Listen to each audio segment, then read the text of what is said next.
Ice gold watch, black face. I think it's Sudanese. I'm in Hanoi with two of these bad Vietnamese chicks. Like, who is he, boss? Make 6 figures, you got confidence but no common sense. Beefing with men with banks on different continents, and relationships with petty dictators, cause you convince haters will get you pinched later. Man, it's levels out here. I hate rappers. Genius, words couldn't describe. Picasso couldn't design this style of mine. Looks like I came here after a red carpet event, and I'm the starring actor. Hearty laughter at this beautiful blonde that calls me master. Historical irony, and when the press finds me, they inquire about the designer that outlines me. Listen here, dear, I don't do brands. Understand, I'm not that other man. I got an ego like He-Man, so I can't wear what he can. Listen, bro, if you could fit in this suit, you'd be a magician, bro. This is custom made to my body's dimension from scratch. Think about that, there's no brand on my back. We don't shop for clothes, we just shop for fabrics. And I like them floral and elaborate. Cashmere, silk everywhere, and cotton only if the blend is right. It is. Velvet tee, gold watch on me, I'm keeping it P. Debo in a tuxedo, classy P. The hoe with it, cause the game ain't got no limit. Master P, keep a hoe working hard, even though she's a work of art. Master P, keeping it P. She told her boy she's a homo, so it's a no-go. But for a P, she do it on the low though. She going up and down my D like a yo-yo. Broke hoe can't touch a P. She don't fuck with niggas, but she fuck with me. I'm laid back, keeping it P. Keep it player for these haters. I'm running game in Vegas like the Raiders, but I'm from LA like the Lakers, and these hoes on the pimp like these Gators. Millionaire neighbors, how I deal with a traitor. Make a call for a small favor. Glacier on my neck, got my heart cold like this pimpin'. Playerism running through my veins. Put some respect on my name. Smooth walk, no cane. Do talk, so vain. Good game, pure like. Look. It's the big homie, the one and only Fax Kellerman, Stephen A. Pimp, your favorite YouTuber's favorite YouTuber, huh? The big homie. I gotta say that twice. Listen, I want to do a quick review of some of the things that occurred today, particularly with the Whatever podcast. Now, there are a number of things that occurred behind the scenes that I'm not going to discuss yet. There are a number of big players involved, and deceit and underhandedness to a tremendous degree that I'm not going to discuss in this video. Perhaps I'll discuss it at another time if appropriate. But right now, I just want to review precisely what occurred on the Whatever podcast, review some of the game that was shared, and just point out a few realities in human nature. So we're going to go ahead and go through this. I appreciate you all being here with me at this late hour. Of per usual, if you have comments, questions, timestamps, or anything you'd like to say, or tuition supporting the work, you can send that below. So let's go ahead and get into it. Let's get into it. So here is the Whatever podcast, which I literally just left maybe 25 minutes ago. And we're going to do a little bit of reacting and analysis. First, let me keep with our tradition, which is show love to those who show love to you, and do confirm that the audio is good. But anyways, may I first acknowledge JVR, who supported the work via Cash App. Actually, he's like the one and only person that supported the work. So much respect to you. You are appreciated. Let's go ahead and get into it. It is indeed late. If you guys like the work and you're supporting it, I'll carry on. Otherwise, I'll probably just carry myself to bed. But let's see if we can learn something. So here we are. Yeah. What's that? I support that. Oh, we're actually Marquett here. We're gonna get him on the board. So already he's calling me Marquett. We've seen this happen a number of times. It is what it is, and at a certain level it's expected. But We will eventually make sure that, this no longer happens, but, it is what it is. Board of directors here soon. So if you can't catch the full shows, we have a Clips channel. Link is in the description. Go subscribe. Without further ado, we're going to have the guests introduce themselves. So please tell us your name, age, occupation, and location. Where are you from? Go ahead. Hello, everyone. My name is Corey Yee. I'm 31 years old, and I'm a model influencer, and I own an OnlyFans agency. And Did you say Lee? OnlyFans agency. You said Corey Corey Yee. Yee. Okay. I'm Adam22. Just one question here, Corey. Did you say age? 31. 31. Got it. And you own an OnlyFans agency. Yeah. So right here with the introductions, I noticed, and I guess I should probably start from the beginning, right? So number one, when I was asked quite some time ago to come on the podcast, someone had pretended to be me a while back, and they had supposedly sent a super chat to Brian, at which point I was informed in my Discord that someone was impersonating me. And I reached out to him like, hey, bud, that for sure was not me. And he said, okay, cool. But would you want to come on the show? I was like, yeah, no problem. Let's do it. And then he said, he invited me to a dating podcast. I was like, all right, cool. And I said, what exactly is going to go on? Who's going to be there? What's the topic? What are all of the details? He said, it'll be you, just you, and 7 chicks. I was like, all right, for sure. Yeah, I'm down. So anyways, my team makes the arrangements, which is to say they book a flight. They book me an expensive hotel, and it's on my schedule. So I fly out, get checked into my hotel, and then, short time before I'm supposed to actually head over to where their studio is, I get the link to the podcast, at which point I click on the link considering sharing it. And the link says special guest and Adam22. And I was like, oh, okay, that's quite strange. Now, mind you, there's even more backstory that I'm not going to go into in this podcast right now that I'm doing, but that was left field. And so I messaged, I said, hey, who's going to be attending? Is it going to be me, you, bunch of girls, and Adam22? And then the reply is yes. Okay, cool. Now, me, I'm not the kind of person to back down from anything because, I grew up in a situation where, if you say you about it, be about it. And it doesn't really matter what the context is. It doesn't matter if you're with your mom. Doesn't matter if you're in church. Go on with it. Be who you said you are. So granted, I had flown in commercial. Presumably, he could have been already here. He could have been with a whole bunch of people. He could have been with an entourage. He could have been with his whole staff. I'm just one guy flew in dolo for one night, with nothing on me. All the same. Oh, yeah. And by the way, I'm just getting a heads up on this like 10 minutes before I'm about to leave. Right. All the same. I said, OK, cool. So I'm heading over there. I let my team know, hey, apparently Cuck22 is about to be here. So, just, heads up, if, you already know how I am. Anyways, I'm on the phone with my team right when I get there.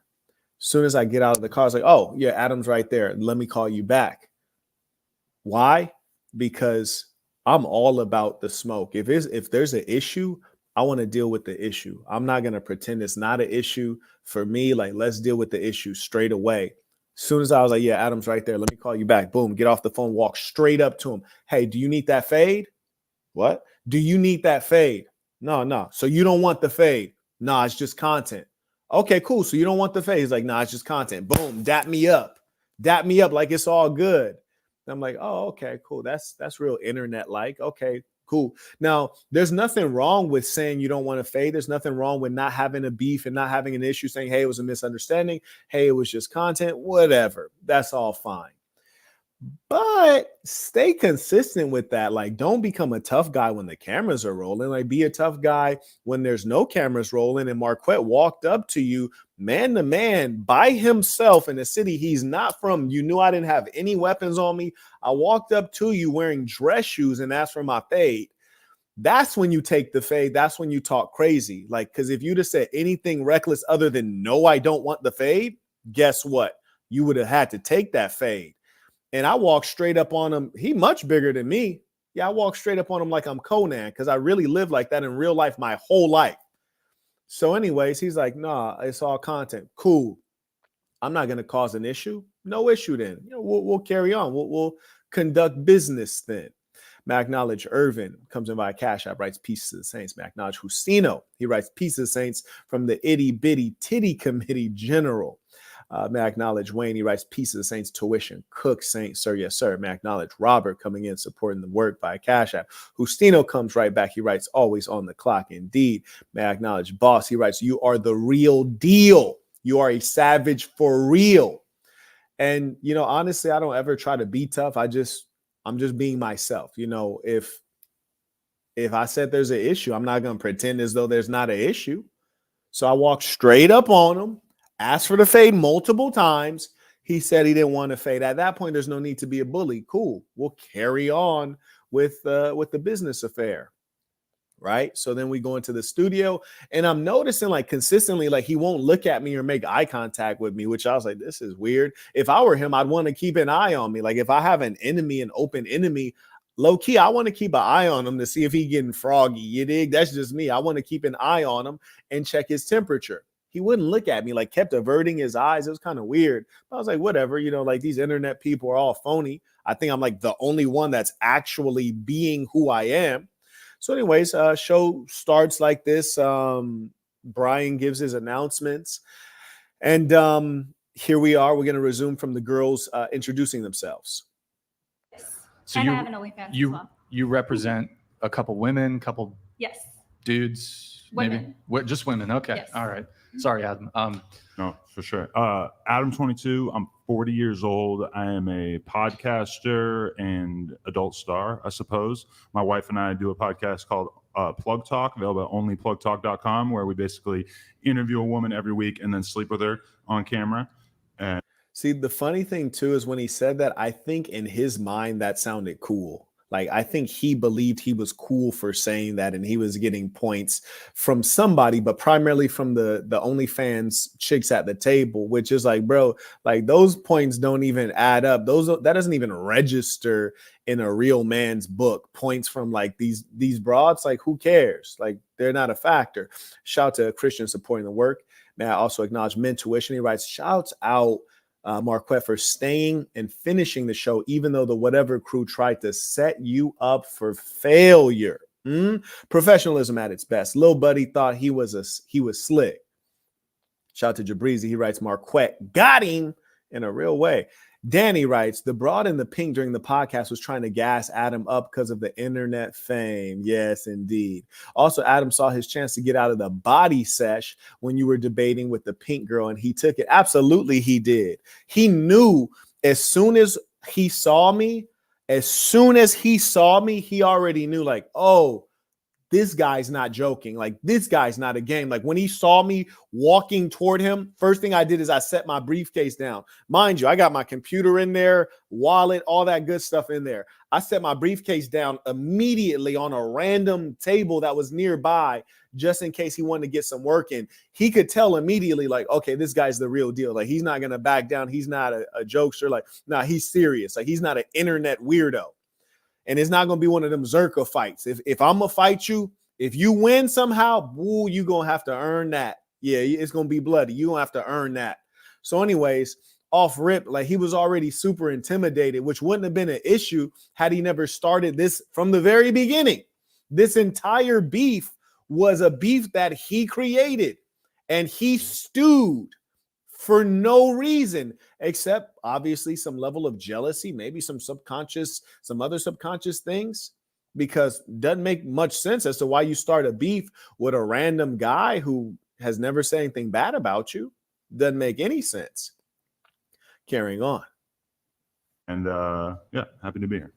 Welcome back. What about you? Hello, I'm Karina Pedro. I'm from Eastern Europe, so English is my second language. So I'm sorry if I say something wrong. And I am an adult content creator, also content creator. I do box. Shorty said I'm an adult content creator and also a content creator. Damn, she trying to stretch that.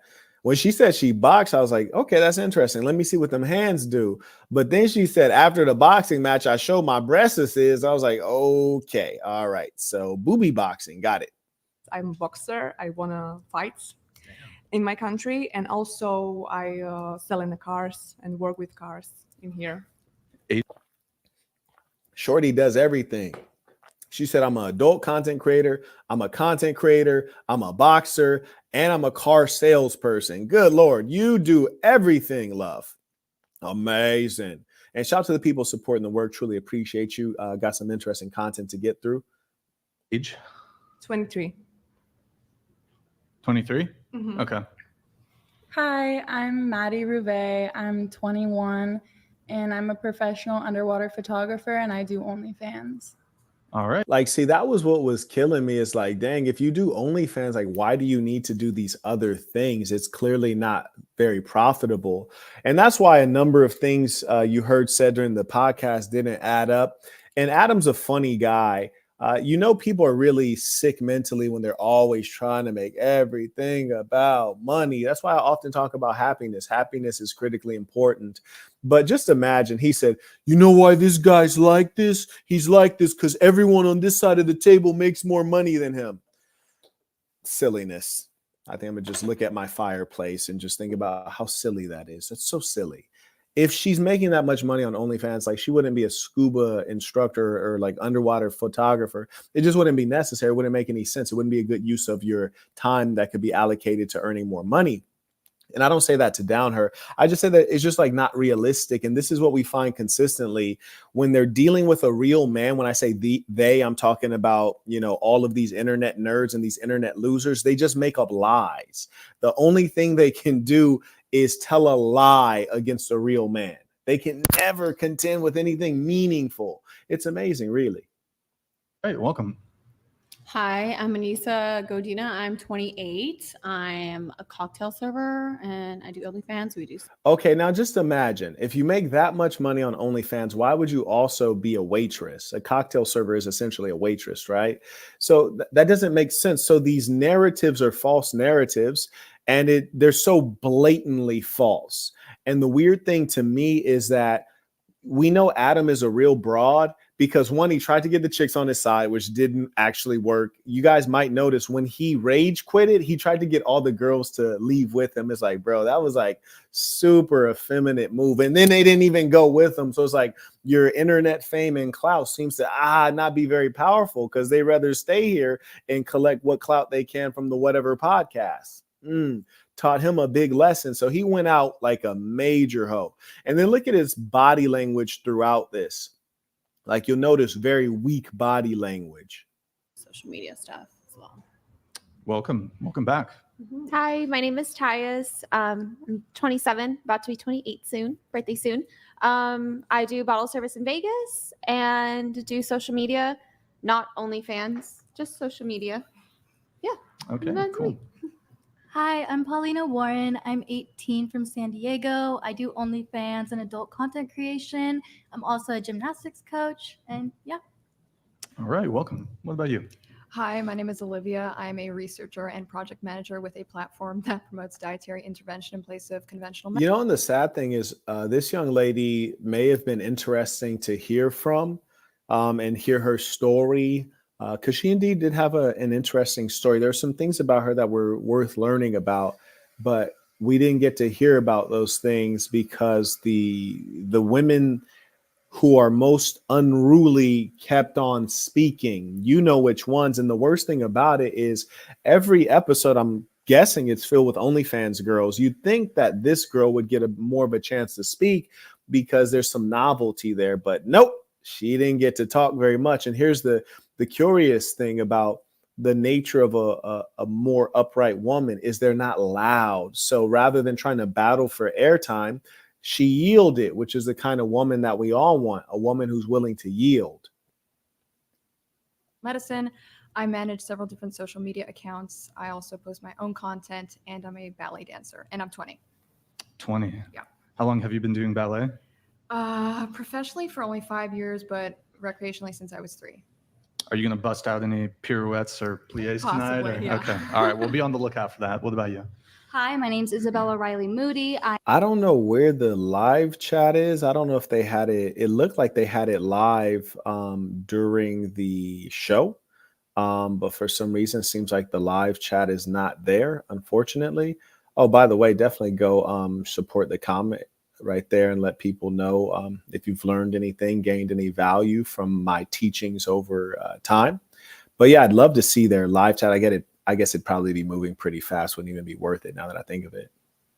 I am a wife, a mother, a Christian, and I make right-wing political content. Age? 25, sorry. 25. All good. Welcome, welcome. It's the big homie, the one and only Fax Kellerman, Stephen A. Pimp, Malcolm Flex, Flex Luthor, Kent Drippy Jr., the Crown Prince of Iran, the idol of James Bond, Marquett Devon Burton, the saint and the sinner. So what you guys will notice is that there's a number of reactions, and these are the things that you want to pay attention to. A lot of guys like wrongly think that women love a guy who is wealthy. Like that's all these internet guys talk about. Oh, you got to be rich. You got to be rich. But there's a lot to be said for style, flair, being unique, having sauce, charisma, personality. And what you can see here is if you take a look, you see the most valuable woman there, which are the two next to me. The one immediately next to me is married. So of course she's going to have to keep it tame. Respectable lady. She's married. She's going to have to keep it tame. The one next to her, Olivia, is single. She's smiling. She's vibing with where I'm going. 18-year-old OnlyFans girl seems to be entertained. Everyone is looking and paying attention. There's only two persons looking, which are the two guys. Adam is trying to pretend as though he's not even there. This is true comedy. Adam is like looking over off at some random stuff. Why? It's intimidation. You hear me? He sees somebody poke out his chest. He starts to feel like his chest is a little smaller. He starts to feel like he got a bird chest all of a sudden when the big dogs show up. And these are the kind of things that I point out to you guys in terms of confidence, communication, that are going to get you over the edge. It's not going to be, did you get a BBL as a male? It's not going to be, did you get hair plugs and fake teeth and all this nonsense? It's going to be, do you have charisma, confidence, sauce? These are some of the things I'll be teaching in my master communicator course, because I'm a master communicator, god darn it. So I just hope you guys took note of that, because that's a powerful thing, establishing yourself. And that was done straight away off rip. Right now, it seems like we have one person who has contributed since last time. Thank you to those who show love. May I acknowledge King Toon. He writes, "Peace to the Saints. I'm not knowledgeable on who the host was. However, things I noticed besides him not really rocking with you and posture was very apparent." Right? May I also acknowledge via Cash App, shout out to Irvin. He writes, "Whatever chat was on subscriber mode only." I understand that. And they have an interesting fan base. I'm sure they have a number. When you have a podcast that big, you have a number of people who are reasonable, a number of people who are unreasonable. I've already gotten like a bunch of DMs like, "You N-word." I don't think I've been called the N-word this many times in my entire life. Actually, this is a novel experience. Shout out to Jay sending in tuition. Truly appreciate it. So it means all the more when people support. When you got to go through a bunch of racists calling you an N-word, like, Jesus, the hate is strong. It's amazing. Don't let anyone tell you racism isn't real. Apparently it is. On Burton, the saint and the sinner on YouTube. That was one of the most thorough introductions we've had on the show. I appreciate you have more time. And notice this, you often hear women say things like, "I like a guy who can make me laugh." The only introduction, there they go, they're laughing. This is good. Not that I care, because this is my intro. This is how I like to introduce myself. But it's a factor, like you're achieving something, you're gaining ground with the women. Now, granted, I'm about to debate them into dust. Now, if that wasn't the case, this would be a good setup to go ahead and get started and, drop some ism on them and gain favor, which was clearly not my goal. Shout out to Wayne. He writes, "Peace to the Saints. Keep going, sir." Yes, sir. Titles than Daenerys of House Targaryen, first of her name, queen of the dragons, Andals, right? Breaker of chains. I don't know That was good. I liked it. I liked it. Okay, cool. Well, welcome. So we're gonna go around the table once more. What's everybody's current relationship status? So, are you single? Are you in a relationship? Are you married? situationship, friends with benefits, polycule, sex. If you're single. Well, I'm single and Shocker. I've been. Okay, so I'm not going to put anybody's business out there, but I will say, don't believe everything you hear on TV. I'm not going to put anybody's business out there. I just will say, don't believe everything you hear on TV. Carrying on. Were you faithful during that 4.5? Yes. I'm curious. Do people believe that right there? I'm just curious. Do you guys believe that? Okay, so longest relationship 4.5 years, and you've been single since the pandemic started? Yes. So 2020. So my 4.5 year relationship. So the crazy thing is, like, it's almost not even a good use of time to watch dating podcasts because the females are lying at such an extraordinary level. And when you're dealing with OnlyFans girls, I mean, just imagine if a regular girl is lying and she only has the incentive of trying to make herself look good, and OnlyFans girl has that incentive plus the incentive of getting your money. So the lies will be numerous. And in fact, it is business. I've been married for about on. Yeah. So recently, and what does that mean? We work mean? with other people in terms of porn content, but besides that, we're monogamous. Mm-hmm. So they have to be getting paid if they're sleeping with other people. You like that? You like how I did that? Let's work. Again, the master of communication. So wait, how am I better at explaining his romantic affair with his wife, his romantic situation, than he is? That's fascinating. Anyways, carrying on. You recently were involved. You did like a reality TV series, kind of, to see who. Correct me if I'm wrong. To see who would be the next person who gets to have sexual intercourse with your wife, Lena. Is that? Well, the reality show was intended to find our first boy-girl threesome. Boy-girl threesome.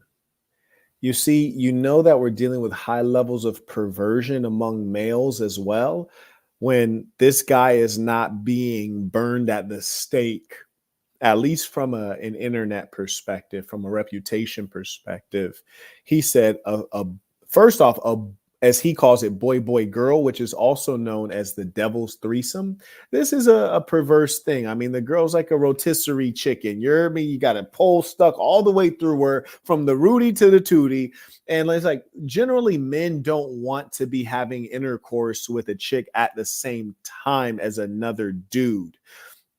That being the case, especially if it's your wife, then things get a lot more awkward. So you know something strange with Brody. Now, is he bisexual, also known as homosexual? Yeah, I do believe he's a homosexual.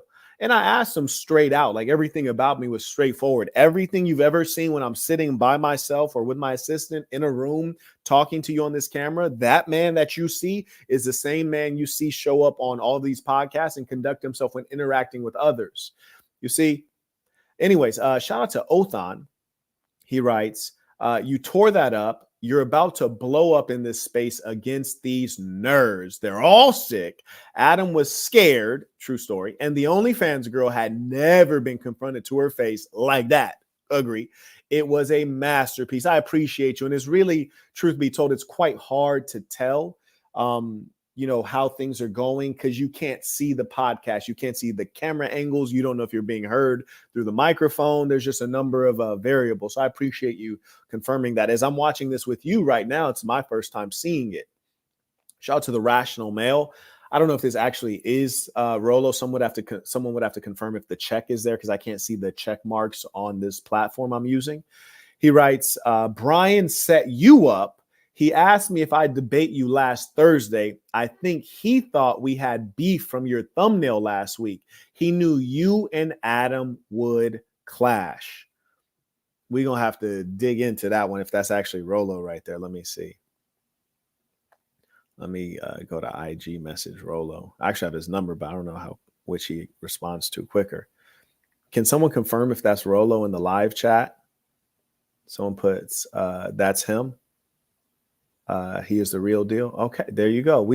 Rolo, bro, we might need to have a chat, like a live chat about that, because that's That's deep. Honestly, that's deep. It's deceitful. It's devious. And most importantly, of all those D's, it's dangerous.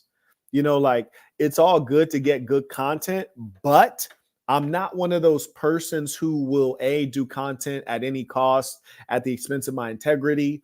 And certainly I'm an individual that there's certain things you're not going to say to me, whether a camera is rolling or a camera is not rolling, whether I'm in a studio or not. And I'm fine being a gentleman, but you know, it's just, you know, there's a certain way I'm going to be. And it's like he created a dangerous situation. And honestly, that's not respectable. And so there you go. Rolo Tomasi, the rational male. He writes, Brian set you up. And I did mention this during the podcast.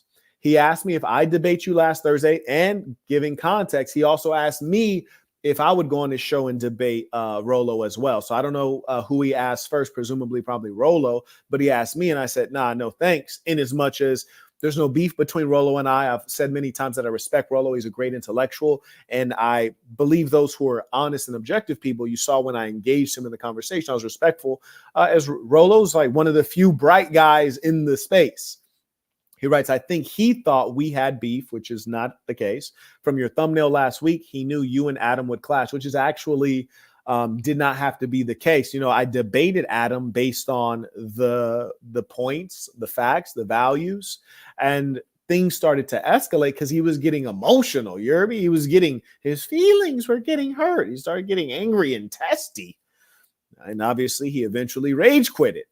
Shout out to Mentuition. He writes, Brian turned off live chat replay. I understand.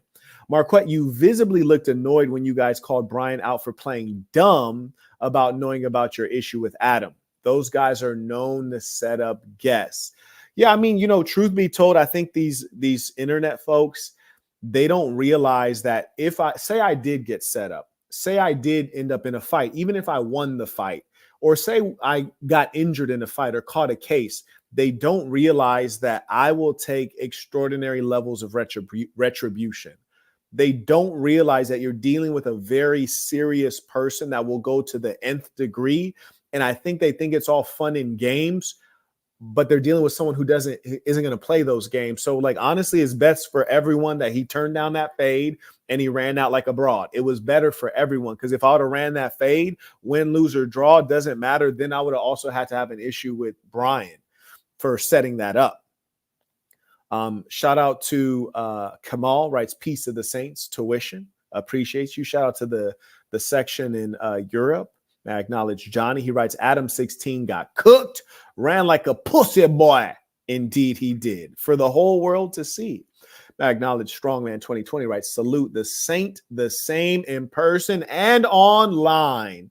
I think we all knew that, but you got another demo. Shout out to Andrew. He writes, peace to the saints. Appreciate it. May I also acknowledge Ken. He writes, we'll catch the replay. Peace to the saints. Indeed, peace to the saints. Carrying on. So it was a 4-episode series on YouTube, and then the finale, the actual scene, is on our OnlyFans. Yeah. And you guys did the scene's done. The scene, I named a porn star. Okay, he's mostly a porn star. Yeah. Why 55th Street. Free a week or two ago.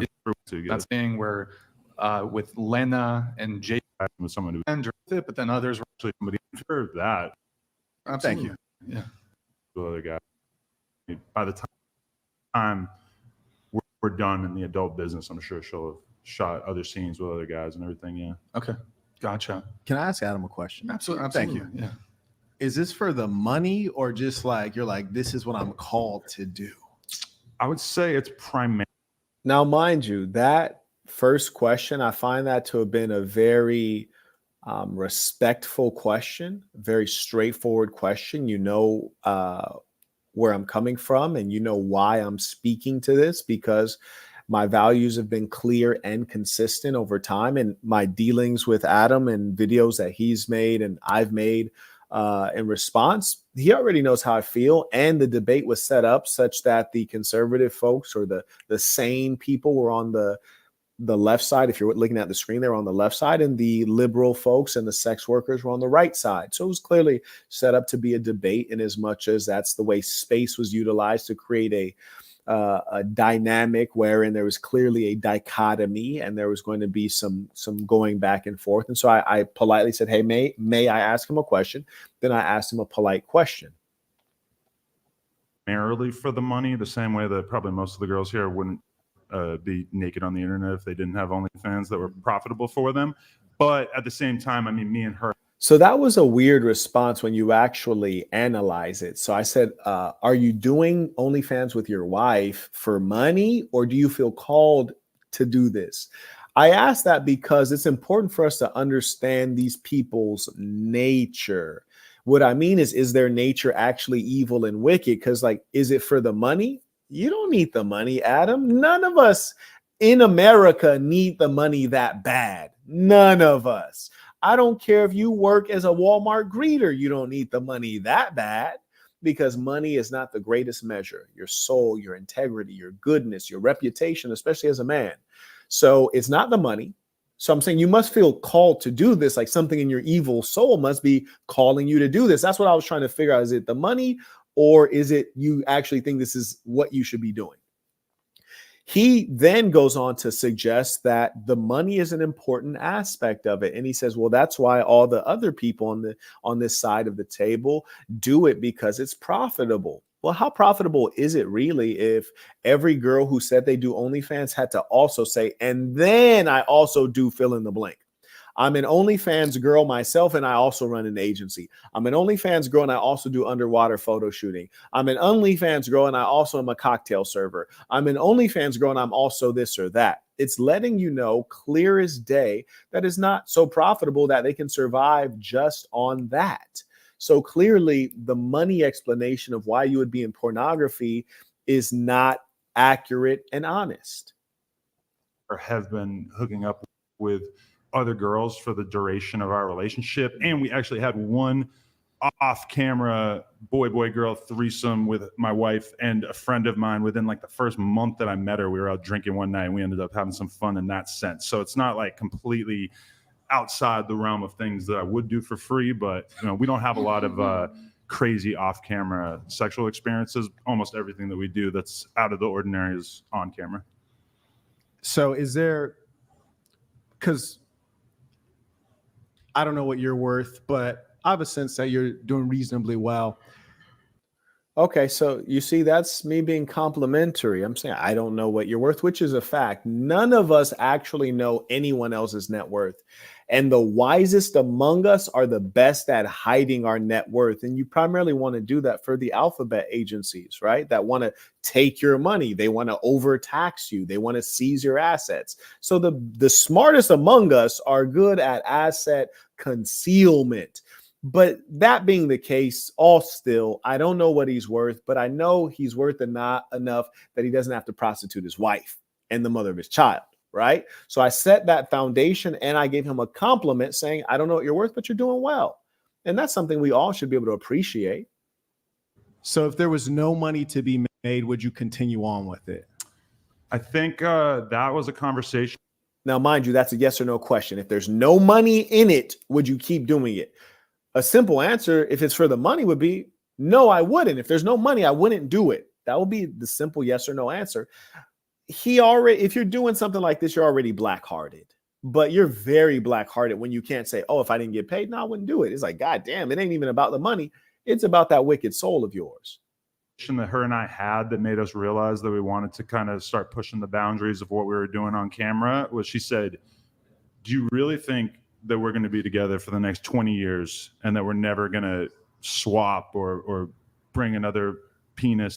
Now, what does this actually have to do with my question? See, this is what these clever folks on the internet do is you ask them a question and they start talking about something that's tangentially related, but it's not actually addressing the question.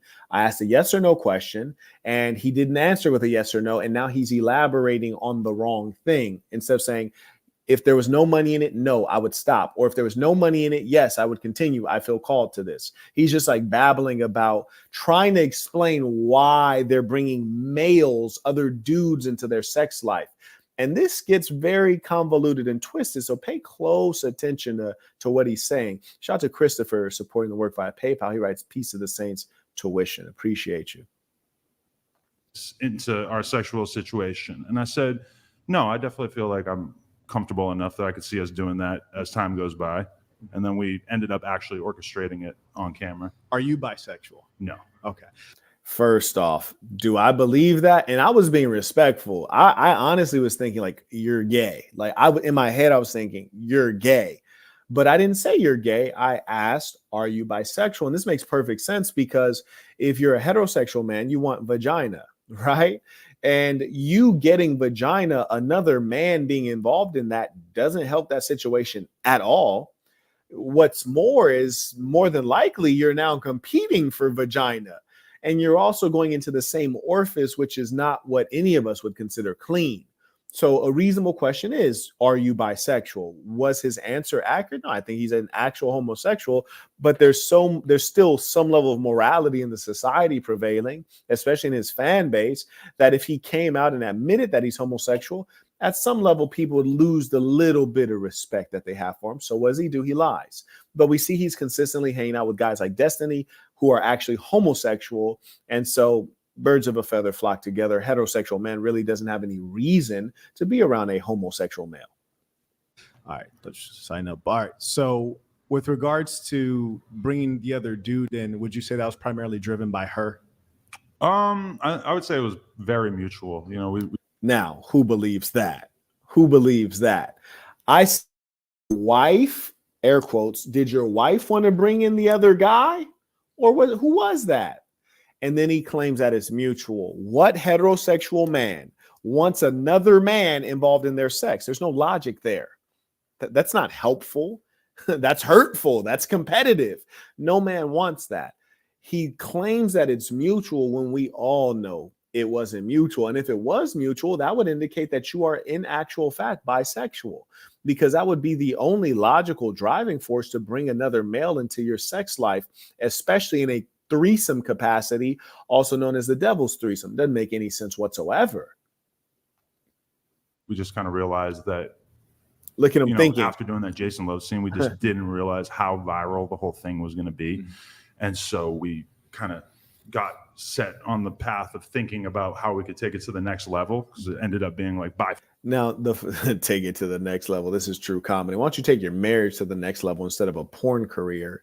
And also the funny thing that I know had to be going through his mind is you can see from his like weak posture. I don't know why some people think, they get tattoos, they got superpowers now. He has weak posture. If it would have crossed his rabbit mind to shoot that fade, he would have got turbo mollywopped. And what he realized early on, immediately among just encountering me outside, is that he's already defeated. He already lost. It's a stronger man. So he didn't want to take that fade. Then when we got inside and I start intellectually dominating him, he realizes I can't shoot the fade with him and win. And in worst case, if I shoot the fade and lose, that's going to be really bad for my reputation. So I can't shoot the fade, because if I lose, it's going to be a big, bad loss. Then I can't match him intellectually with wits. So I need an escape route. I got to exit. And right now I'm pressing him softly, but pressing him with fierce logic, which he can't hold up against. Shout out to Carter. He writes, "Peace to the saints. R.I.P. Cuck22 stormed off crying." Indeed, he did. It was quite a pity. And he also stormed off lying when he was walking away. Imagine a guy asks you for a fade and then you walk away talking about, like, I might have to do something. Do it. Like, I walked up to you outside on the actual street and asked for a fight. Do something. I literally asked you to do something. Now when the cameras are rolling, now you ask for it? Stop it. Far the most viral thing that any of us had ever been involved with. So at that moment, we kind of realized like, this is kind of our thing now. We have to sort of push at the edges of our conventional relationship. Look at my face. Look at my face while he's saying this nonsense. I'm just like, yeah, bro, stop it. And the people will be incapable. Well, I mean, ain't mostly conventional. Well, I mean, we sleep with other girls, but off camera, our relationship is entirely traditional. And I think even Olivia right there is like, yeah, this guy is loading us up on the BS right now. He just said our conventional relationship. Like, what are you talking about? crazy. All right. So what I'm really trying to figure out is, because you said you were uncomfortable with the Jason Love scene initially, right? I was a little conflicted about it. It was a little bit of a weird thing. And so I'm trying to figure out like where your soul is, and as much as like removing money from the equation. And honestly, at this point, I don't even think money is really the driving force. Yeah, just to get it out there, me and her are both multimillionaires and have been for many, many years. Yeah, right, exactly. So money's not the driving force. And here's the funny thing too, is like he felt like that was like, yeah, we're both multimillionaires. Yes, that's factual. That's good. I'm happy for you too. I really am. But your kids are going to live a truly disturbed life. There's no way your kids are not going to suffer the most brutally unpleasant, soul-destroying bullying and torture because of the sins of their parents. There's just no way that's not about to happen. And he's traded, like he is the actual incarnation of when people say, sold your soul to the devil. That's what he actually is. It's a sad thing. And he thinks bragging about money like heals it. Like, nah, that doesn't heal it at all. If you notice, the theme of what the people on the conservative side were saying consistently is that happiness is in family. Happiness is being around good people. We never once said happiness is in money, and nobody there was in poverty. Like no one there is in like struggling in the third world. Not to say you can't be happy in the third world, because you absolutely can. Happiness is something you control inside of here. It's something he's devoid of. And he's actually playing into my hand from an argumentative standpoint, right? From a logic standpoint. He said, Lena and I have been multimillionaires for many years. Great. Then why are we doing pornography? You're multimillionaires, which means you got all that money squirreled away, both of you, right? And you have a money machine called No Jumper, which is continuing to bring in more money. Why do you need to add pornography? You don't. You have a black soul. You are a devil on earth. You are someone we should contain. So if it were just up to you and she were a robot as opposed to a human, and you could have it to where you could have things open on your side but closed on her side, would you prefer that? To be honest, she came to me before we started kind of pushing out the boundaries of our relationship, and she said, what do you think? Now I want you guys to pay attention to this. I got him again. I asked him, I said, whose idea was this to bring in extra dudes? And the first time he said it was mutual. Nah, that was not mutual. Now he's admitting that she suggested it. You see how that's changed up? And I'm paying attention. So it's already checkmate. You didn't think of this in your own mind. She suggested this. You were suggestible and you yielded to her request because you are a weak male. Shout out to Stunner Son. And because she's immoral and this is who you guys are. Shout out to the ballers. Baller alert. Giuseppe writes, super chat, do you please think women should be forced/enslaved to stay in a relationship? No, definitely not. Marriage, relationship/marriage, if she doesn't respect or love the man in the marriage, no, definitely not. She should, the man shouldn't even want to be in a relationship with a woman that doesn't love and cherish him, because this could end up in fatality. It can end up in many bad ways. He writes, or if she is miserable in the marriage with the man. Thanks. Yeah, I mean, if she's miserable because of like just some major issue with the guy, it just seems like all is lost. But if there's children, they should try to work it out. You're married and you have children, try to work it out. And often we try to blame other people. So she might be blaming that man or he might be blaming that woman, when really the true discontent comes from the inside, comes from within, not that other person. And maybe if you look in the mirror, make some adjustments, some improvements, you might regain happiness. Shout out to El Santo. He writes, Cug22, when he cried in his car. I know when that dude got in his car, he was like socking the damn steering wheel. I know he was mad as HE double toothpicks. Right? It's like on Friday the Movement when Debo took DJ Pooh's chain. Yeah, it was exactly like that. Now, I know he went out of there steaming. And what made it even worse is that he did the thing that weak people always do. When a weakling is going up against a strong person, They always try to gather other weaklings to be in confederacy with them to go up against a greater power. And so you'll notice this weakling, he tried to get all the girls to leave and they didn't leave with him. And I'll point it out when it occurs. It's actually quite funny, sick, and sad. And the moment I started going at that girl, he thought, oh, okay, I can hop on because she's going to be sympathetic. And together we can go at Marquett, or together we can leave. But he ain't pulled it off. Shout out to Josh. He writes, shout out to the big homie. Made Cuck22 rage quit. Damn sure did. Carter writes, he said the devil's three-way was exciting. Why? Rainbow flag. Yeah, I agree. There's nothing exciting about that in general. Even if it's a random floozy, ain't nothing exciting about it. If it's your wife, a lot less exciting about it. You dig? Wayne writes, carry on saying, I feel bad for their daughter. You know what? It would be better if a child did not grow up in that situation. You are absolutely correct in that. That we should do. Do you think that I should just kind of hang it up and have another kid? Or do you think that we should keep doing this for a few more years and kind of see how far we can take things? And I said, you know what? Let's push at the edges. Let's see how far we can take this. So yeah, but that still doesn't add up because he's already publicly stated that for a long time his wife was a porn actress and she only did scenes with other females. That's number one. But I will remind those of you who have morals, just because you're engaging in pornography girl to girl does not mean it's clean, doesn't mean it's good, doesn't mean it's morally upright, especially when you're dealing with girl to girl action. We know that girl to girl, there's no condoms being used. There's a lot of opportunity for the sharing of bodily fluids that transmit a variety of disease. So it doesn't make it okay because it's girl to girl. This is a misconception that we have in this sick society. But all the same, he had her go from girl to guy without him being involved. So that's vile. And then for some sick reason, I think it's his bisexual, homosexual nature, then he felt the need to join in, which is really strange and weird. Like, I can't tell you how uncomfortable that is. Wow.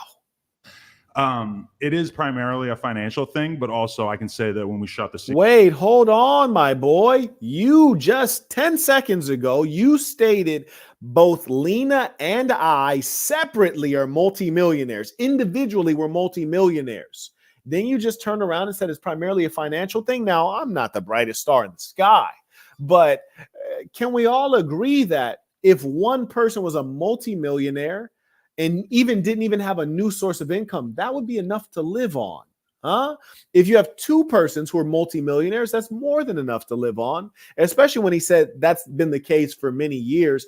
And then thirdly, you add another level to that. Not only are you both multimillionaires, you have one of the most important podcasts on the internet. Why the need to do OnlyFans? There is no need, except you're an evil, black-hearted, sick, perverted individual who has the nerve to spread your indecency worldwide. That is why. I am actually pointing out that you are dealing with an actual evil person. We think that evil, the devil, is somewhere below, under the earth with a pitchfork. No, there are devils walking among us. When we find that things are upside down in our society, it's people like Adolf22 that are the heart and soul of the reason that girls are on OnlyFans. Girls are getting into pornography. He's making it acceptable. He's creating a new bad morality. Shout out to Jaylon. Comes in by a PayPal. He writes, peace to the saints. Not you bringing out the genius Marquett on him. I don't think this is Marquett. This is something far superior. Also, will how to win an argument / debate be within the Master Communicator course, which you guys can find at marquettdevon.com. It releases January 10th. That will not be in the course because, truth be told, I don't think that's a meaningful goal in communications. Like, this is entertainment. This is actually not communication. See, this is entertainment. In communications, you don't want to debate or argue. You want to negotiate. It's negotiation. And if you remind me, I'd be happy because I actually already did a segment on negotiation. I did it during conference 3. If you'd want me to give a refresh in this course on negotiation, do remind me, because negotiation is far superior to debate and argument. You want to negotiate, get something. Seen with this other guy the other day. I had a great time. It was fun overall. Like your time was enhanced because he was there. Because me personally, I like my meat to be the only one on the sandwich. Right. No, it was exciting. It was exhilarating for sure. Like, what kind of hot dog? Just like one hot dog on. Now that was strange. Like, this dude doubled down and said that it was exhilarating. My experience was better because there was an additional cock and balls around me and my wife. That's very gross. Like, if that's not gay, what is gay? If we do some mathematics and add cock and balls to the elixir, and now the elixir tastes better, you big weird, my boy. In my case, if you add some vagina and breasts, then things are all the merrier, more the merrier. We add in titties. But when you add in cock and balls, the goddamn recipe is off. That was weird. And he was really serious about that. That's sad. Look at him. Because he was there. Because me personally, I like my meat to be the only one on the sandwich. Right. No, it was exciting. It was when you got Olivia laughing at a dirty joke, you done did something. Exhilarating for sure. Like, what kind of hot dog? It's just like one hot dog on the bun. Jeremy, like, you got all these Vienna sausages coming out the woodwork. So you find that it's enhanced by that? Because I find like I thought it was fun. Yeah. Okay. In a different way than, sleeping with other girls we've done. Yo, look at Shorty right here. Shorty right here is side-eyeing like, bro is weird. Baby girl in the light blue, who I like. I think she's a sweet girl. I can't remember her name, but Shorty in the light blue is side-eyeing right now. Like, bro, what are you on? That's turbo weird. When an OnlyFans girl at her young age is like, yo, this ain't right. This ain't right. You know it's all bad. Done that hundreds of times together. Right. So this was something that switched it up a little bit. Yeah. Do you think with all of these unusual sexual experiences that it might lead you down a path to where you have to go to extreme things to get off? No, I've been jerking off. Now that was a deep question because baby girl in the pink actually started nodding when I said that because she feels it and she knows it's real. This is how people start getting addicted to weird porn genres, midget porn, anime porn, like all this weird stuff. This is how they get addicted because they're over consuming, which I guess any level of consumption of porn is bad. And number two, they have an infinite range. You can search the most weird porn on earth, things that don't make sense, like big booty Asians, like things that don't exist in real life. And you have infinite access, and that causes your taste to devolve in a bad way. But look at how baby in the pink, who's a whole OnlyFans girl, when I said this, look how she's vibing. She's nodding up and down, yes, because of the realness. With all of these unusual sexual experiences that it might lead you down a path to where you have to go to extreme things to get off? No, I've been jerking off to the exact same type of content my entire life. So the idea that guys who watch porn have to sort of slowly get into. Now, this is weird because right now, again, notice the red herrings. I'm talking about not people who watch porn. I'm talking about you who engage in you don't engage in porn. You engage in weird sex. You're engaging in threesomes with your wife and another dude. So you who engage in weird sex acts, deviant sex acts, I'm saying, do you think that doing that is going to cause you to go on to weirder and weirder things to get off, to satisfy yourself, to maintain audience? Now he doesn't respond talking about that. Instead, he responds talking about porn. I didn't ask you about porn. I asked you about your real lived experiences. So he's not even focused and listening, or he's trying to distract. More and more extreme. I'm not talking content. about watching it. You're in it. Right, yeah. But I mean, I've been doing porn on camera with her, and this is the only thing that we've done that took it to another level. You know, if we did 7 years straight of just having sex with other girls on camera, this is the only thing that. Now notice that. See, and it's funny too, because when people try to destroy me, it never works. They only try with lies, silliness, and trolling. It's never a serious thing. It's never a core thing. It's always some nonsense, right? Some made up nonsense. In this case, I'm talking about a serious core thing that's real and factual. And all of the arguments I'm making are based on what he is saying in this podcast. So you know it's true. And right now he's saying for 7 years, my wife, major air quotes again, only did girl on girl pornography. Well, why? Why? If there's nothing wrong with her being with a dude, why girl on girl only? See, he's busted. Watch me checkmating. And we've done the kind of opened it up a little bit to the tune of us becoming like probably one of the most viral couples in America in the past year. So in terms of where we could take it, I mean, I'm not doing any gay shit. And so that's probably like the primary. Well, real is that true? Because in my book, which is a good book, in my book, when you around another dude with your meat out, that's gay. Yeah, in my book, you're around another dude with your wee out, that's gay. Yeah. So for sure, you do gay things, and then you try to act like it's not gay. That's the problem. You're a liar. Thing. We've had obviously people asking us if we would ever shoot with a trans person. I'm not interested in that either. So I can't really think of where we would take it. Okay, without belaboring it, I'm gonna let you carry on. Sure. Just one last piece. Sometimes we aren't really, seeing ourselves in as much as you said she brought the conversation to you. You said that you didn't feel comfortable initially with the Jason Love being involved in. Well, I agreed to the Jason. Wait, now you see he's trying to interrupt me, and this is very common with liars and deceivers. As soon as that truth starts getting out, he got to interrupt you.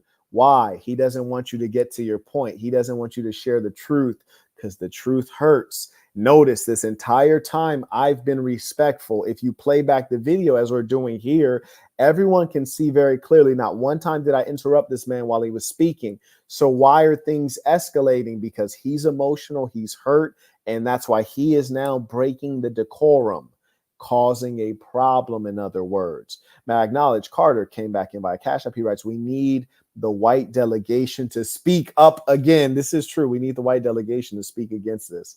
Shout out to Montreal. He writes, Adam22 made fist bumping look sus now. Bruh. He writes, and thanks for the late night show. Absolutely. And thank you for those of you who support the work. I really do appreciate it. Means a lot. Shows that you care. Definitely went through a lot today, man. They're flooding my IG, calling me the N-word. I guess because I took down Adolf22. It's made some of the white supremacists angry, I guess, because I showed that he's not supreme. Hybrid writes, peace and blessings, King. I love your content. The diaspora must come back to the ancient way, indeed. In order to reverse the curse, Deuteronomy 28, Israel, the lost people must come back to the commandments. I think the commandments can do many people good, indeed. So here we go. You're hearing Adam22 get logically dominated. And as a result of him losing the debate, he's about to start interrupting. Emotional. Seeing ourselves in as much as you said she brought the conversation to you. You said that you didn't feel comfortable initially with the Jason Love being involved in. Well, I agreed to the Jason Love thing. It was just once it actually took place, I had a tiny amount of buyer's remorse that I quickly replaced with realizing like, oh, this is not a big deal. Nothing changed in our relationship after she shot with another guy. So that was pretty abated. Why'd you have to so it's like called the inversion of morals, which is to say that truth be told, in your heart of hearts, you're not comfortable with it. You want to retain your spouse. I've had moments of notice again, he's interrupting and cutting me off. And this is a clear indication of anger, emotionalism, raging against the truth. I didn't interrupt you. I didn't interrupt you at all because I do want to hear you out. You're kind of pushing like a fake narrative by saying that I'm uncomfortable with it. But I never interrupted you. Very comfortable I never interrupted you because I want to hear you out. I just wanted to save you a little bit of breath by correcting you. Yeah, I'm not trying to get you angry. I sincerely am interested in what you have to say, but I didn't interrupt you one time. And let me ask you guys all a real question. What are the chances? What are the chances he's actually not angry right now? They're minuscule. They're very low. Because he is angry because all of a sudden he starts interrupting. And that wasn't the first time. That was actually the second time he interrupted me, but it was the first time I called it out. I let him slide one time, but we got to establish some kind of order, lest we can't even have a proper debate and let this truth get out. So the reason I ask is because, as I said, you started off, you said that you felt uncomfortable when it happened. She brought up the conversation. You're not bisexual.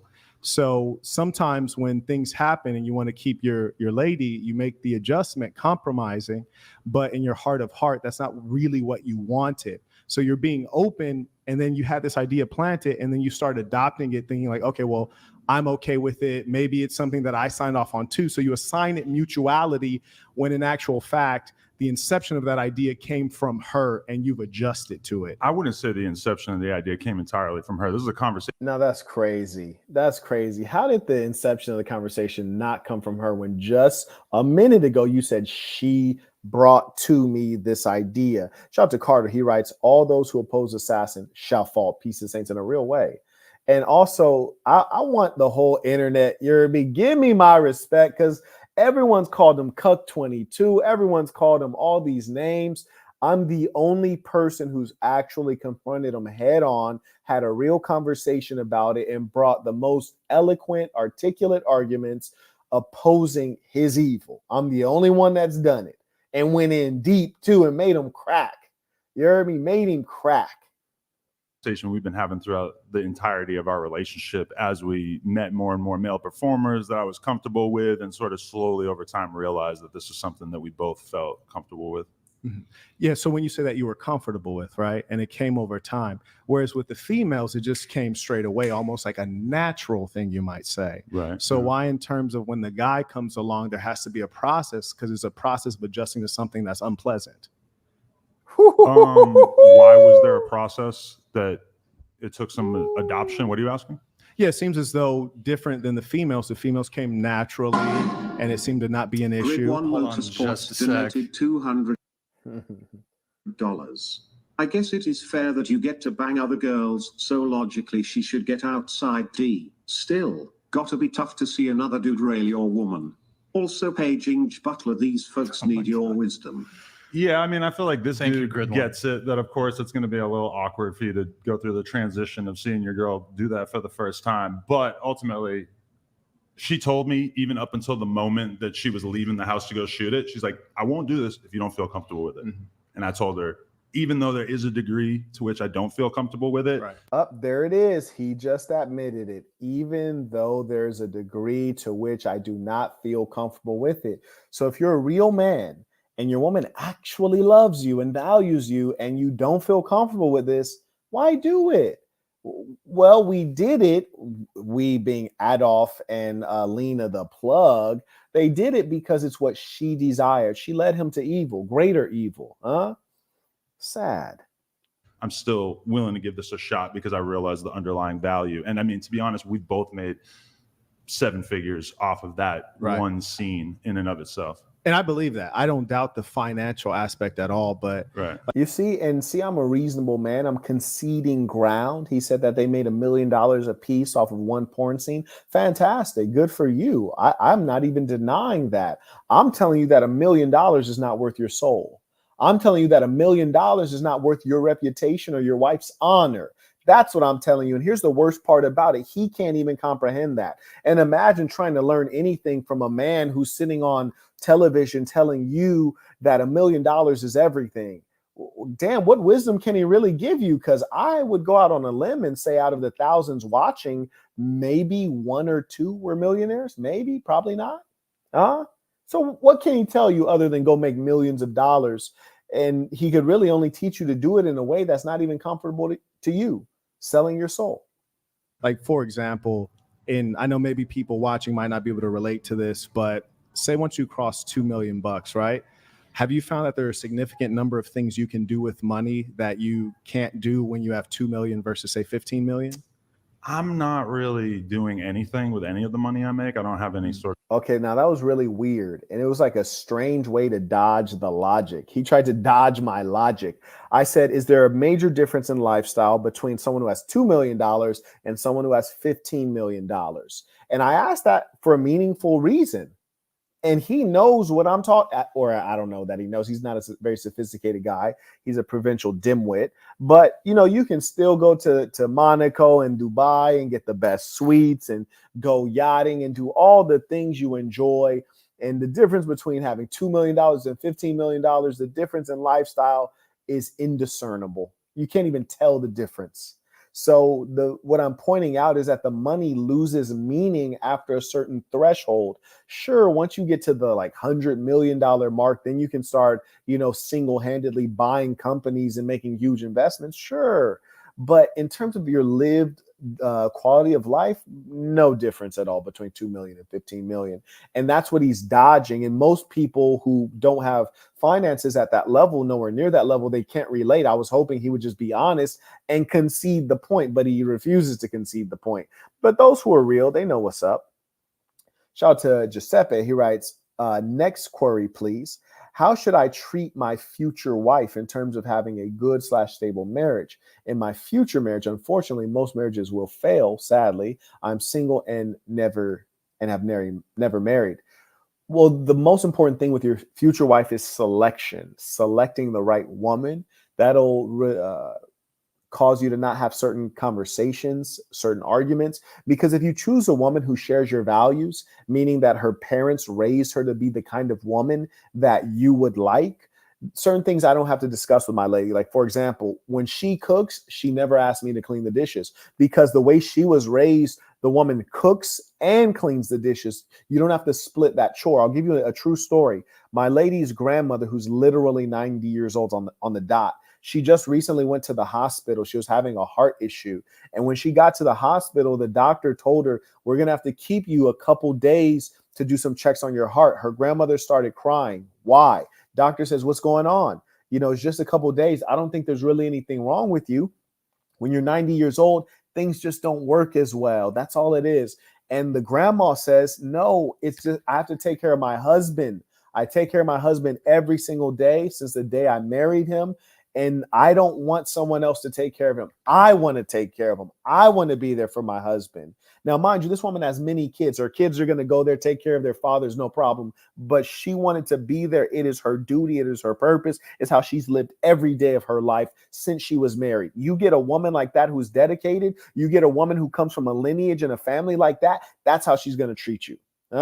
My woman, same thing. If I need something, she's all about it. If I look like I'm thirsty, she's bringing water. When you choose a woman like that who does not believe in divorce, who does not have a history in her family of divorce, then so many things are going to be easy for you as a man. So hyper focus on good selection. May I acknowledge Idris supporting the work, truly appreciate it. Shout out to Hybrid. He writes, Adam22, here is your fate biblically. Hebrews 12:16, lest there be any fornicator, and he damn sure is a fornicator, or profane person as Esau, who for one morsel of meat sold his birthright. You ain't lying. This man sold his birthright for a morsel of meat, and he also had his wife taking much more than a morsel of meat. Carrying on. Sort of like fancy habits or hobbies or anything like that. And she's the same way as me. I mean, we're into buying property and starting businesses and stuff like that, but it's not really about the money and what we can do with it, because we don't really. See, this guy makes no sense. It's like, are you on cocaine, my dear boy? You literally just bragged about we're both multimillionaires and we made 7 figures each, which would be $1 million minimum. So we each made $1 million off that Jason Love porn. So he's highlighting the money, and then he turns around and out the opposite side of his mouth immediately says, well, I don't spend a lot of money. I don't have a lot of fancy habits. All I do is invest in businesses and property. So I don't really need the money because I don't spend a lot of money. It's like, well, which is it, man? Like, you don't even make any sense. Furthermore, let me alert you guys to the irony. He says, I don't have fancy habits. This is a Gucci plaid shirt. You might not be able to tell because it's an ugly, plain, unattractive plaid shirt. There's no logical reason to buy a Gucci version of it, but sure enough, it's a Gucci plaid shirt. Unfortunately, every now and then I'll stop in Gucci myself. So I know this silly little plaid shirt is probably running a minimum of $300. So can you rightly say that you don't have fancy habits? No, that wouldn't be accurate or truthful. And what we find with him is that consistently he's not accurate or truthful. Shout out to Young Locke supporting the work. I appreciate every man who stands up to make their name known, even supporting at the level of $1. It's respect. That's why I never say the amount on Cash App or PayPal, because people come in at the level that they can afford, and it's just showing that you care. So I thank all of you. Really do anything with it. Right. So when you say there was an underlying value, what is the underlying value of your wife getting railed by a big black guy? Probably just money primarily, but then also. Okay, now that's when Brian starts laughing. You all might wonder, why is Brian laughing right now? Brian is laughing because I just checkmated him. I made him concede, like Adolf just got checkmated. I just established you don't need the money, right? And then he said, no, I don't need the money. I don't have fancy habits. I don't spend a lot of money. I just reinvest the money in other businesses and real estate. I don't need the money. We've been multimillionaires for a long time. So I said, okay, well, if it's not the money, why do you do it? If it's not the money, why do you do it? Then he says, well, for the money. God damn. It's like I'm talking to a dumb bimbo. And ladies and saints, that's why you don't do drugs. This dude's coked out half the time. You can tell by these lazy, dead, soulless eyes that he has. I'm going to rewind that one time so you can see how Brian goes from deadpan serious to laughing because Adam just said something that was so brainless. Right. So when you say there was an underlying value, what is the underlying value of your wife getting railed by a big black guy? Probably just money primarily, but then also literally Brian just said, what the F? Brian, the host, just started laughing and said, what the F? Checkmate. Checkmate. Checkmate. You never seen a cleaner checkmate. Come on.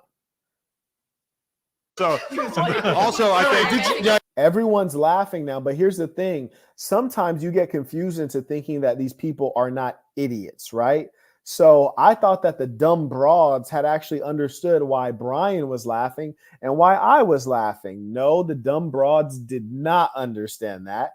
You know what they were doing? What dumb broads do? They were laughing because everyone else was laughing, playing follow the follower. All right, you guys, all right. Wait, go ahead. Let one of them talk. Sexual I think that's a checkmate. Exciting, that's a checkmate right there. That's a checkmate. Let one of them explain. Brian knows that was the checkmate. He knows that was the checkmate. Why that didn't make sense. Go ahead, love. That was a checkmate. Go ahead. That what? About Wait, you what? getting around that big? Now you know she's brain dead. She just said that what? She has no understanding whatsoever. Black Go eye? ahead, What do you mean? Tice, go ahead. I don't know who his. So she just said, I don't know. And boy, have truer words ever been spoken. You're correct. You don't know. Brainless. Why fucked? Was it? Wait, okay. There's a Should big we black pull guy. up? Yeah, but it's I'm so confused. And Brian is ruthless at this point. He says, yeah, pull up the clip of old boy's girl. Now, at this point, he's making it an entertainment show instead of allowing us to clearly see where this fellow has been exposed for being a money-hungry psychopath with no heart. The last clip. And then you see the girl next to me, the conservative young lady, who I got to get her name so I can address her properly. She sees the point that I just made abundantly clear, but we're being distracted away from that. I'm saying, okay. The last clip from Lena's Instagram, it's pulled up. This is all bad. This is embarrassing. Audio. Now, just real quick, let's look at some of these comments on this video. Like, if Adam is not super embarrassed, it reads, a month after your wedding is crazy, which is true. That is factual, and that's quite sad. That's sad. Hey guys, guess who I'm shooting with today? She's so pretty. Thanks. She's all right. It's finally happening. Not cool. Not cool. Shout out to my guy Jason over there. See the way they're laughing and just kind of having a good. Now, this is weird. You see how he tries to make it seem like it's a lighthearted affair? You see how they're just laughing? You know, they're having a good time. This big black guy is about to utterly brutalize my wife's vagina. And you know what? They're laughing and having a good time. I like to see it. I'm just going to sit here over in this corner and whack off while he does it. Come on, bro. Good time. I feel like that's kind of like a peek behind the curtain for a lot of non-porn stars to realize that, you know, shooting this kind of content. To realize that it's all good, folks. Sign your kids up for it. It's a great thing. Everyone, this is a good thing. It's okay. That's what he's trying to do. No, it's not okay, actually.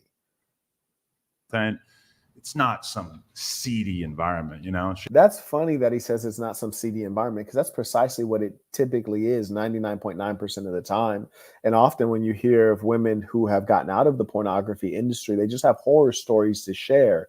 And the gentleman who is writing in talking about herpes, he's speaking factually. All of these folks have herpes, and that's precisely why they don't get tested for herpes. They don't screen for it because it's so prevalent. Both herpes and HPV are both extraordinarily prevalent in the human population, and of course, within sex workers. And because it's so prevalent, they would never test for these things because it would shut down the whole industry. Because once you know you have this STI, you're then legally required to disclose it. So they never verify the existence of these STIs, so they're not legally liable for transmitting it to one another, and they all have it. And, you know, he even tried to get by with a lie, which he was actually kind of busted on that. And I'll highlight that when it occurs. She had a good time on set. I'm sure he had a good time. I, grew accustomed to it rather quickly. So, did you have one final point or anything for Andrew? I do want no, to try to get... there was a point in which, like, the argumentative piece I was getting to kind of reached a culmination. I thought they got it, but they didn't understand it.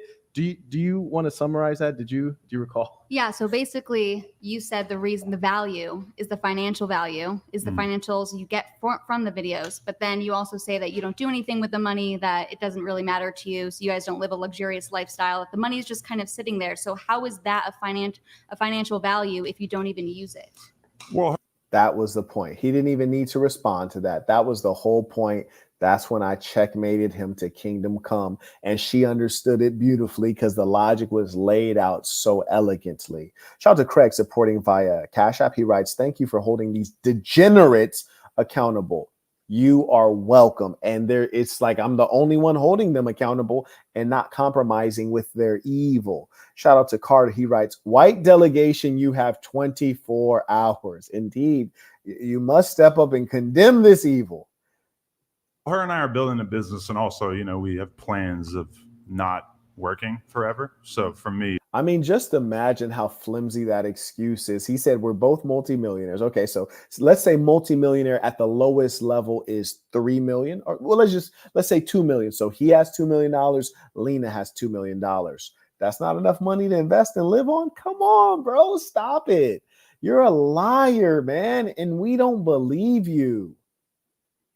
It's like, I would like to leave the game with, I don't know, 10, 20, $30 million. And so. Wait, 10 million? You'd like to leave the game with 10 million? You make it sound like you should have already had that, because you said you and Lena have been multimillionaires for many years, right? So if you've been multimillionaires for many years and you each have a minimum of 2 million, that's 4 million together just in 1 year. So if it's been many years, just merely 3 years would mean you could have left the game with 10 million. So somebody lying about their money.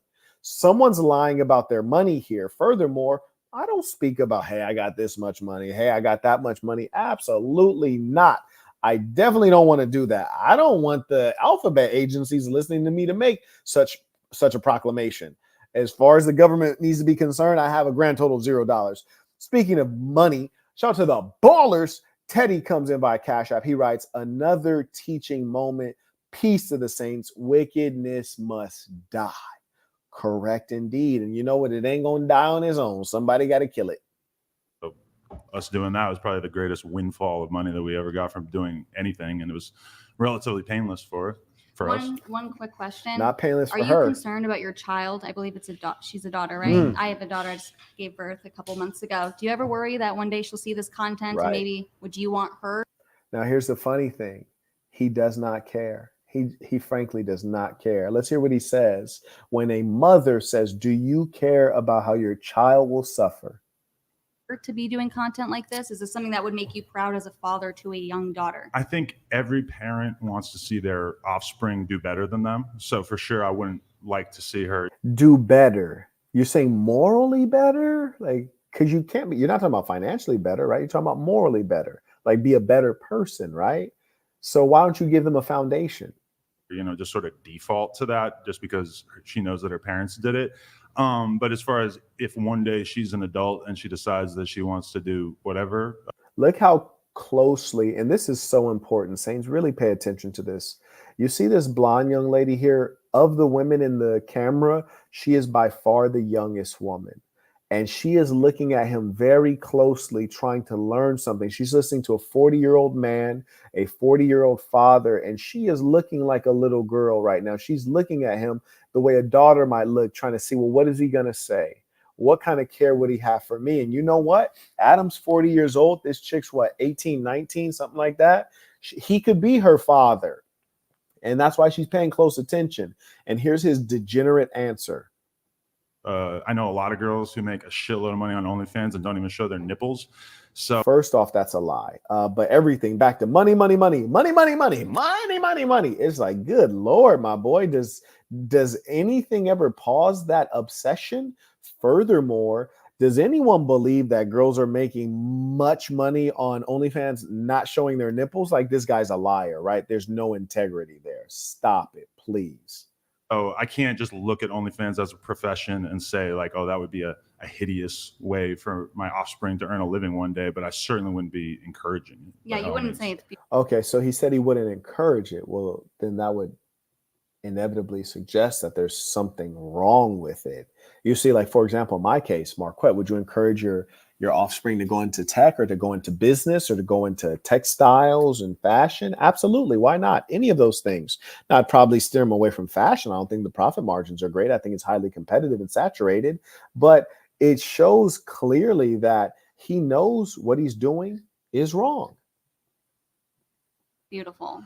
Well, I don't. way to earn money. Obviously, no. I would not call it beautiful though. So wouldn't you want better for your own wife? My wife has a great. She loves. Hey, shout out to the little blonde chick because she is getting it. Like, even though she does OnlyFans, I could tell on her face that she's understanding what's going on. And you know what? Big shout out to the conservative young lady because she's asking very meaningful, insightful questions that need to be asked. I'm gonna go ahead and take a pause for the cause. You guys want me to continue on? Feel free to support the work. I just need to use the restroom real quick, if you don't mind. Let you guys watch the fireplace. It's relaxing.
Thank you all for your patience. I hope you enjoyed the fireplace. I find it to be very, like, the ocean and the fireplace are just both so relaxing. May I acknowledge Wayne? He writes, "Peace of the Saints, keep going." Okay, we'll give it a little bit more, then I'll go ahead and wrap it up. I haven't had a chance to eat today. Seems like everyone has gotten their fill on this. So it's been a pleasure to have this time with you all. So I'm going to go ahead and just do a little bit more as Wayne requested. I'm going to probably see if I can get something to eat. Shout out to JB or sends in by a Cash App. So wouldn't you want better for your own wife? My wife has a great. She loves her career. She loves the business that we're building. She's happy with it. You know, she was earning whatever, like $30,000 a year at the time that I met her, and in her first week on OnlyFans, she made $30,000. So the extent to which this has changed our life dramatically has been pretty extreme. Yeah, I mean, she is selling her body online to random men and I don't know. Images of her body. Wait, I love how baby girl responded. Like she's a vibe. I like her a lot. The extent to which this has changed our life dramatically has been pretty extreme. Yeah, I mean, she is selling her body online to random men and I don't know. Images of her body, yeah. I mean, yeah, images of Well, her when body. Jason Love shows up, the body itself is going. Well, yeah, Yeah. they had a good time The on body set is that day, going. that's for sure, yeah. Well, let's not dig. Yeah, those were the facts, right? Those were the facts. He tried to make it seem like it. And see, that's the thing, is that there's so many half truths with this guy. He says, oh, my wife is just selling images of her body. And then I said, no. Jason Love, when that big black guy shows up and rails her, those are not images she's selling. At that point, she's selling her body precisely in the same way that a prostitute on the street, a prostitute you'd find on any street in any poor country, is walking up and down the road selling her body. That's what your wife is doing. And the only difference is the amount of money that she's charging, but the damage she suffers is much greater because, a prostitute in the third world might have intercourse with one man, but, that can be private between her and that customer. Your wife is doing this for the entire planet Earth, and it's being immortalized in video. So it's different. Shout out to Strong 2020. He writes, there's no saving Adam, only destroying him. Now he gets it. Some people are beyond saving, they're beyond repair. All you can really do is marginalize them so they don't spread corruption among the youth. Shout out to JT Coin Rings. Also shout out to Stunner Son. He said, I got to do the whole thing. People don't seem to want the whole thing. I'm down to do it. They don't seem to want it. Right. In too deep on Adam here. Pause. Okay, so going to you, your current relationship status. So I have. And can I have you, if you can, try to scoot into the table? I know it's very tight, if you're able to. Shout out to her boobies, which were very round and clearly inflated with, man-made substances. Shout out. Shout to Carter. He writes, everything is about money with him. Sad. Truly sad. Truly. Yeah, good. Are you able to scoot the chair in, or is there just not enough space to scoot the chair? There's no space. No worries. That's fine. That's fine. I'm trying my best. That's fine. You're good. Go ahead. Okay, so I have a boyfriend. This is my first serious relationship. Imagine being at her age and this is your first serious relationship. That's concerning. No, really, it is concerning. Walter writes, Peace of Saints, I thought the girl talking was your assistant for a second. No, that wasn't. No, and my assistant is a very conservative woman. I try to hire conservative women, and only one time did I make a mistake in hiring that woman, who had lied about who she is. And, once we figured it out, boom, got her up out of there. Okay. He's from here, from LA. But he's Slovakian like me. Wow. And now, trip on how crazy that was. She said he's from here, LA, which number one, we were in Santa Barbara, not Los Angeles. But moreover, he's not from LA. He might have a place in LA. He might live in Los Angeles, but he's from Slovakia. And that becomes clearer as the conversation goes on. And this is the sad reality when dealing with women. Sometimes they lie on accident. Adam was certainly lying on purpose, but nah, shorty. Brody is from Slovakia, and he went back to Slovakia to get a deal on a woman or on a thought, and he did. And you were looking for a baller, and you found one. So you guys matched up perfectly. Wouldn't be surprised if you matched up on SlovakianSugarBaby.com. Shout out to Gordon. He writes, Peace of Saints. I recently joined the Patreon and have been gaining a wealth of knowledge while at work. I appreciate that. Thank you for the support. We welcome all of you to patreon.com/The Saint and the Sinner, where we have a ton of exclusive videos, and also that gives you access to our private Discord and much else. We have a real community on this side. We have a section in Europe. We have a section in Southern Florida, in Chicago, in the San Francisco Bay Area, of course, in Las Vegas, and in Texas as well, where guys get together on a regular basis. They work out, they talk to chicks, they collaborate on business. It's a real community. So we invite you to be a part of this thing of ours. May I acknowledge Morgan writes, great appearance and breakdown. Shout out to Sal Can. He writes, dude, go as long as you can. The verbal damage is so soothing.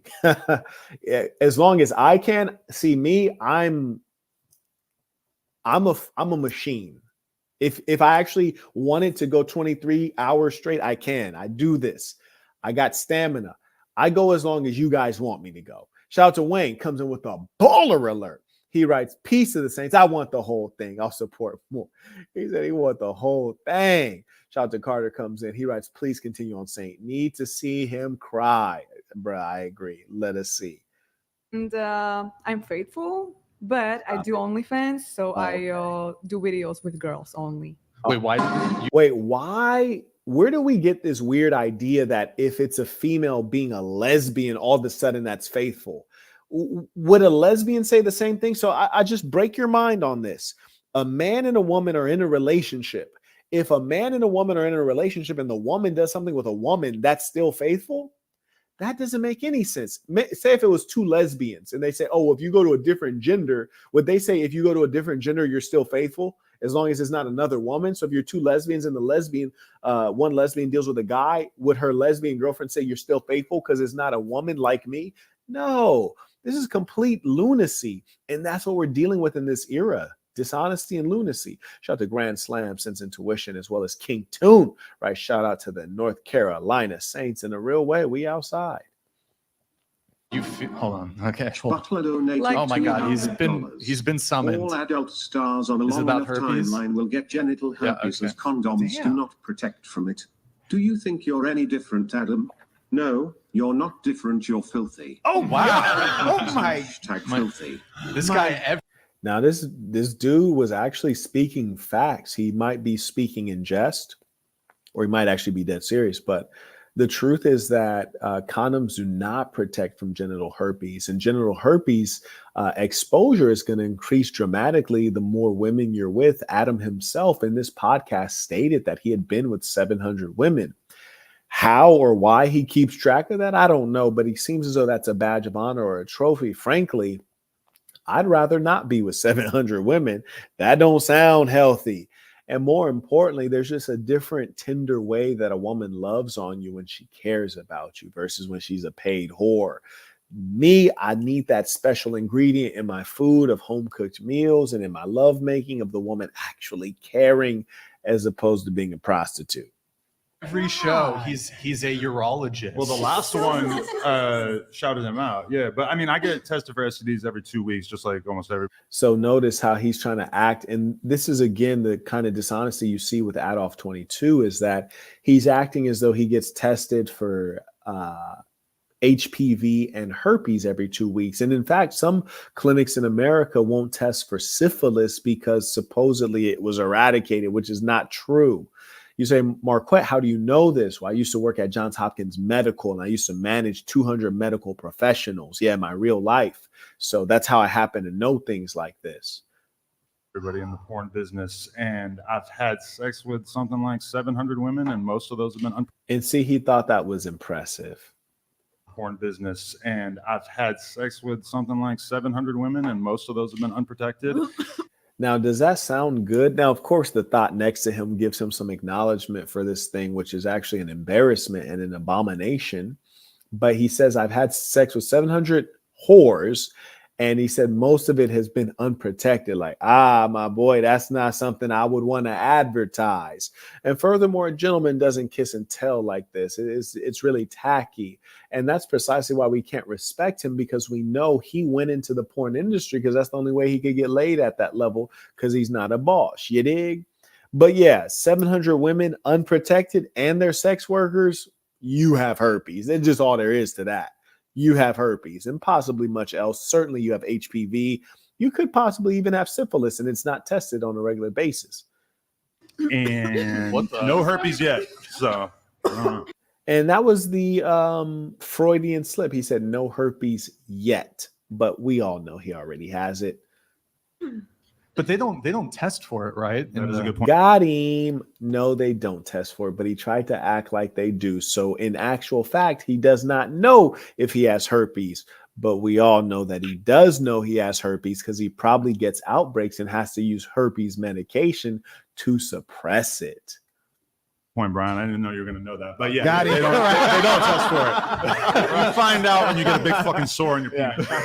Okay, what happens if someone does have herpes that you guys want to have sex with? Do you guys just wait until they don't have a sore? Like, how does that? And because most people do have. Now, notice how fast she's talking. I'm going to go out on a limb and say, I think she's been sexually abused in her childhood. That's why she has such hatred for men, which she tries to suppress. And that's also why she's a sex worker. And then C, she also has herpes because she seems a little bit too involved in that conversation. We are going to see her lie a couple times throughout the conversation. And the interesting thing is that you could tell no one at the table is believing her lies because she's doing that old classic lie of when you're like, oh, I'm asking for a friend, or, oh, I'm really talking about my cousin. And everybody's like, yeah, sure, you're asking for a friend. Sure, it's your cousin. Okay. Herpes, like, right? I mean, what's the percentage of like how many people have herpes? Well, But there's just, HSV1, HSV2. and yeah. But isn't it all Honestly, just I've never herpes? had to deal with that. Yeah. So I honestly don't even know what the procedure is for girls who do have herpes. Like if they're having an outbreak, do they just postpone the scene until they're not having one? I'm not. Now, notice he doesn't state that herpes would stop someone from actually participating in the porn industry, which lets you know that that's not the case. And they consistently and intentionally take a blind eye to this medical issue. Shout out to Giuseppe. He writes, Western culture destroys marriage and makes couples unhappy. This is true. In their marriage, Western culture has been responsible for high divorce rates and more unhappy, miserable marriages. This is factual. And we must do something. And honestly, I truly believe that these kinds of conversations and putting his feet to the fire with this kind of immorality and spreading this obsession with money, this is what begins to heal the society, truth be told. Not really sure. Yeah. Adam, you should be like, you're such a funny dude. Like you should be a stand-up comedian. You don't People think always so? say that. I just can't. You're a funny guy, imagine, bro. Funny. I don't know who says that. That's strange. I didn't find him to be funny at all. Just dishonest and evasive. Guy. Okay. I don't know. So you're dating a Slovakian? Yeah. From my How long country. have you guys been dating? Now notice she just said, quote, yeah, from my country, end quote. But just 5 minutes ago, you said that he's from LA. Which is it? You can't trust a thing that comes out of their mouth. Shout out to Ivan.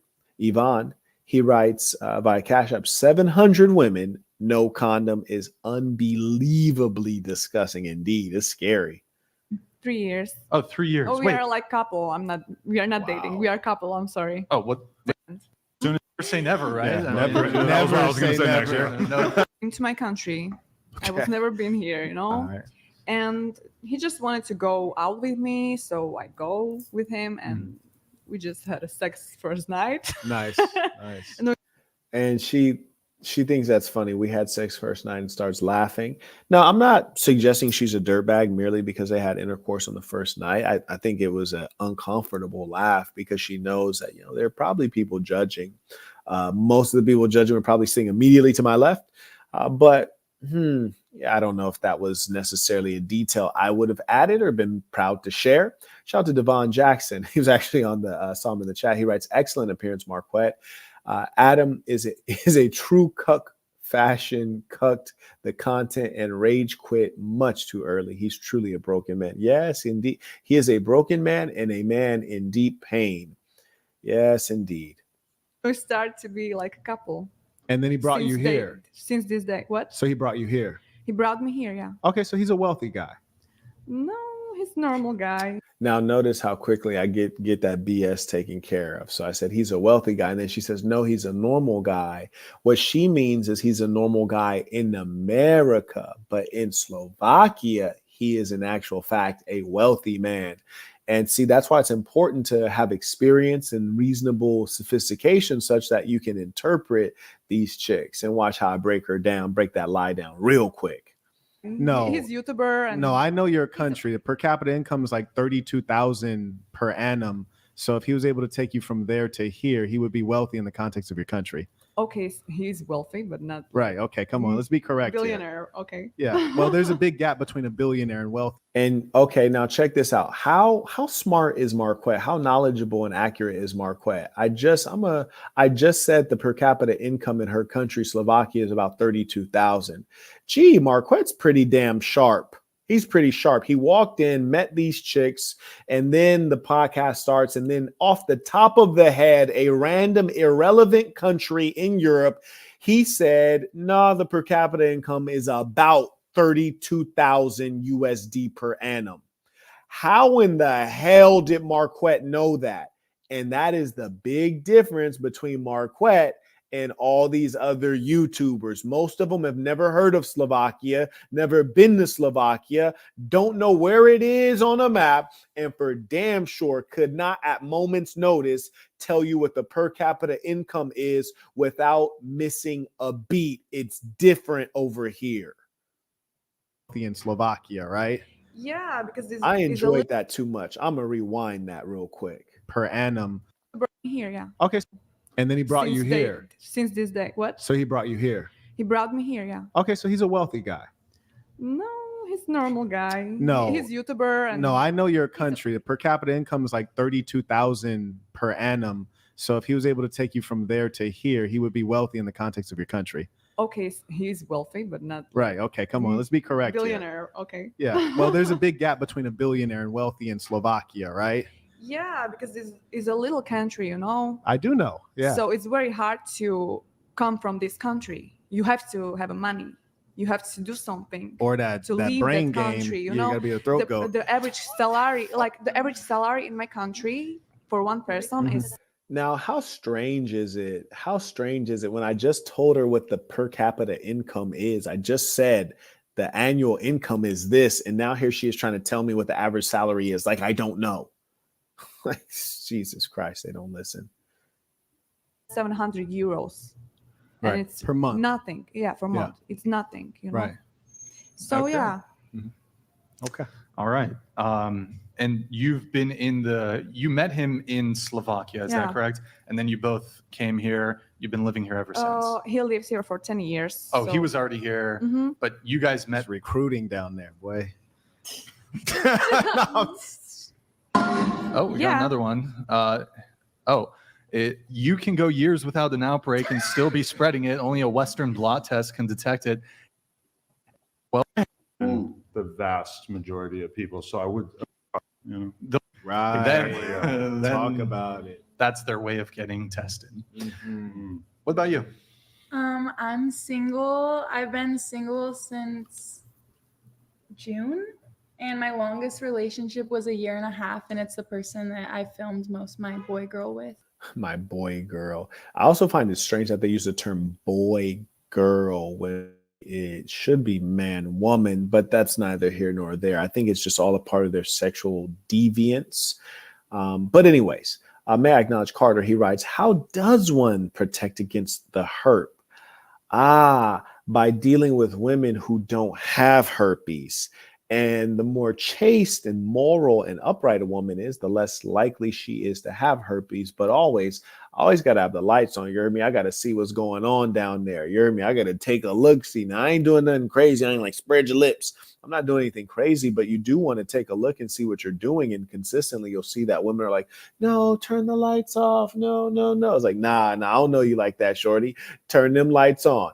And there are tests that you can get for herpes if you have that concern, which, before you start going raw, that's a reasonable test to get.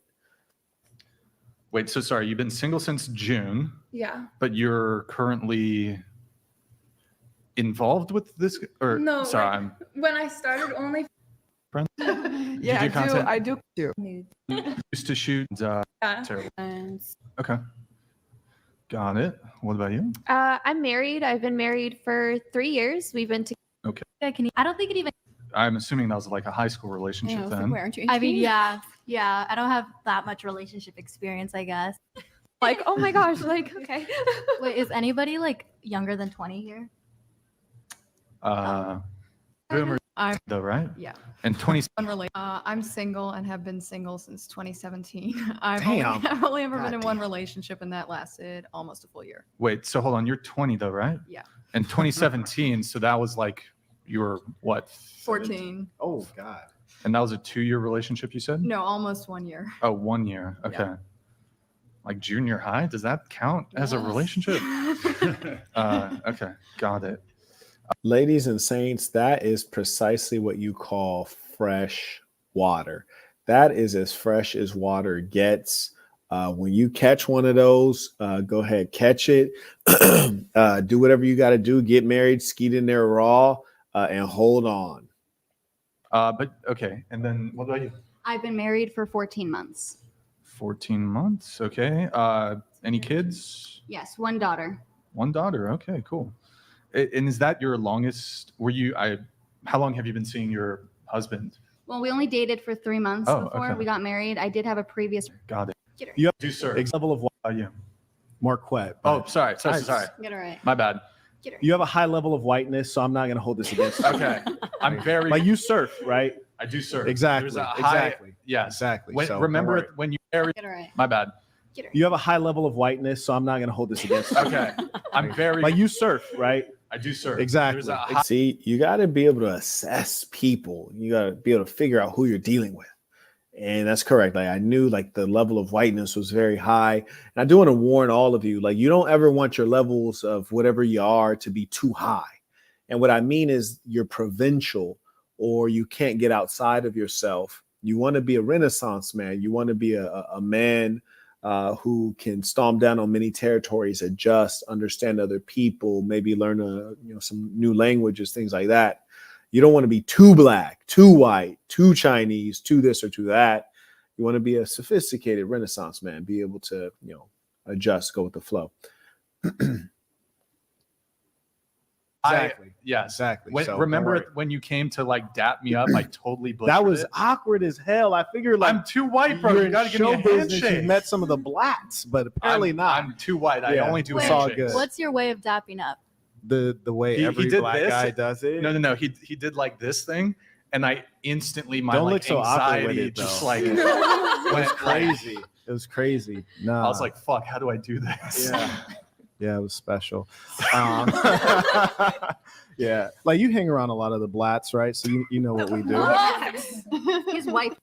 That was crazy. I want you guys to listen to this clap back. Listen to how Shorty just disrespected Brody. And this is precisely why you cannot let your girl run them streets, because you will forever be a laughing stock. If you want some respect, make sure that your woman is respected as she is a representation of you. Listen to this clap back right here. I do this. Yeah. Listen. Yeah, it was special.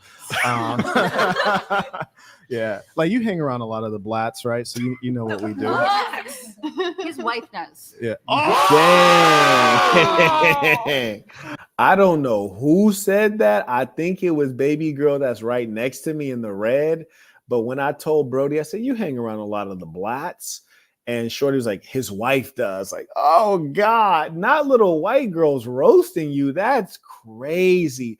And it wasn't like a bad roast. It was like a high quality ass flaming. Like, good Lord, you got to respect it. Shout out to Carter. He writes, the mind of a cuck is fascinating. Bruh, it's a dark place, the mind of a cuck. Well played. Yeah. You're cool with me. You're cool with me. Jesus Christ. What the hell is that? All right. Never mind. All right. So one thing I'm curious about, though, I don't know if you're curious, is like if you do OnlyFans, like why do you also have to be a scuba diver? Right? It's like why can't you just do OnlyFans? What are you making that? You do OnlyFans, you're also like a fucking scuba diver. Or is it underwater photography? I worked as a shark feeder for a lot of years, and then I switched to underwater portraits. But This is crazy, man. This broad is like motherfucking evil Knievel of porn. She be doing all kind of crazy ish. You know, if you're an underwater photographer, I mean, damn, you could do some crazy ass underwater OnlyFans porn. Like low key, that might be selling out. Like low, she's really missing the bus. I started OnlyFans basically just because it was fun, and then secondly so that I could buy nicer camera equipment. Now, none of this makes sense to anyone with common sense. She said, I started OnlyFans because it was fun. Like, damn, like whoever goes to work talking about, I went to work because it was fun. That's strange. And then the second thing is she says, I did OnlyFans to buy nicer camera equipment. Now, look, love, I don't mean to be stereotypical, but don't you have parents? Like, damn, you can't get a better camera for your birthday, for Christmas or something like that. You had to turn to OnlyFans. I don't care if I was your father and I was a janitor. If you're like, look, Dad, I need some new camera equipment. God damn it. It's either the new camera equipment now or I'm going to OnlyFans. I'm like, baby, look, hold on. I'm going to get me a payday loan. I'm going to get me a credit card. We going to work this out. Please don't disrespect me and your mama like that. Yeah, we can figure this out for sure. No kidding. Yeah. That's fascinating. Strangely, though, I do get a vibe from you. Is like if you were, say, you were putting in an application, like if you had to apply to OnlyFans with like a resume, a job resume, right? Would you say that the throat game is one of your strengths? Because I sense that from you. Yeah. That's crazy. That is one of my. Listen, you know, when that ism is at a high level, the ism is just like the spirit around the 304 reaches forward to you and communicates with the peace spirit. And that's why I could feel that throat was a gold mine. You dig? It just, I felt it. Okay, that's amazing. Okay. Just you detected it? No, it's Like something. Yeah. It's a sense. A lot of, you know, but Little House on the Prairie, though. I'm just curious. How have you never had a man? Wait, first off, like, I feel like that was hilarious. And like people, let me just go to Little House on the Prairie so y'all can feel what I'm saying. I feel like, let me see, man. Y'all don't, look. When I called Shorty Little House on the Prairie, y'all ain't had no clue what I was talking about. I felt like that was utterly hilarious, and she completely fits the description of like that Little House on the Prairie, good girl, good kid vibe right there. Absolutely. Anyways, back to your regularly scheduled programming. She's 20, so I'm 20, and I Not a was lot of traveling time. around a lot. I had personal issues, family related, and a lot of health issues, and I realized. Now, I'm not going to lie, that is concerning. You don't want to get into a relationship ideally with someone that is having health and personal issues, because every person, especially woman, there's things, demons within them. There are issues that are going to come out in time. So if you can minimize the number of issues you know up front, like health, family, things like that, absolutely minimize it. Sometimes you might make an investment in someone. So I'd be curious as to what those were before I got into a serious entanglement with her, but she seems to really have her head on her shoulders, be very bright. I'd be fascinated to learn her history. A young lady like that, you surely are going to want a Dr. Filler. By the way, baller alert, shout out to Giuseppe, comes right back. He writes, how to please fix a broken marriage where the husband and wife don't trust, respect, honor, and love each other. That's a lot to fix. That's a lot to fix, but we'll address it. He says, are there remedies that can fix a broken, dysfunctional marriage in your experience? In my experience of me being, like, I wouldn't say in my experience of me being married, in as much as, you know, when someone wants to speak from their experience of themselves being married, I need you to have 30, 40 years of marriage. I'm not even old enough to have had that much time in marriage, but I can tell you what I've heard directly from marriage counselors. If you guys follow me on Instagram, and I invite all of you to follow, you can follow me at Marquett Devon. If someone would drop my Instagram in the chat. And this is a good thing to check out when you hear people lying like, yeah, Marquett, you don't have any money. It's like, okay, just check my Instagram. The things I do, you cannot fake. Like, for example, who comes out to Santa Barbara for one night and then gets the suite with the fireplace? If you follow me on IG, you see it has the balcony that looks straight out to the ocean. Like, you're not going to go to the best hotel in the city. Nah, you wouldn't do that at all. And I was the only person who flew in. Everybody else drove here. My money game's not bad. Okay. I'm not gonna speak on it. I'm gonna just say it's not bad. Now, here's the thing.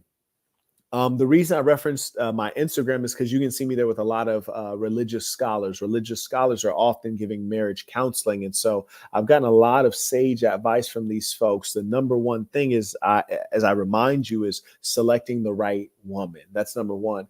And one of the core values that was conveyed to me, and I want to convey that to you now, is I was speaking to one particular religious scholar. We were actually traveling together.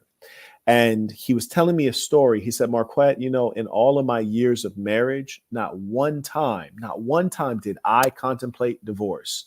My wife, not one time did she contemplate divorce. Not one time. He said, but many times I've contemplated murder.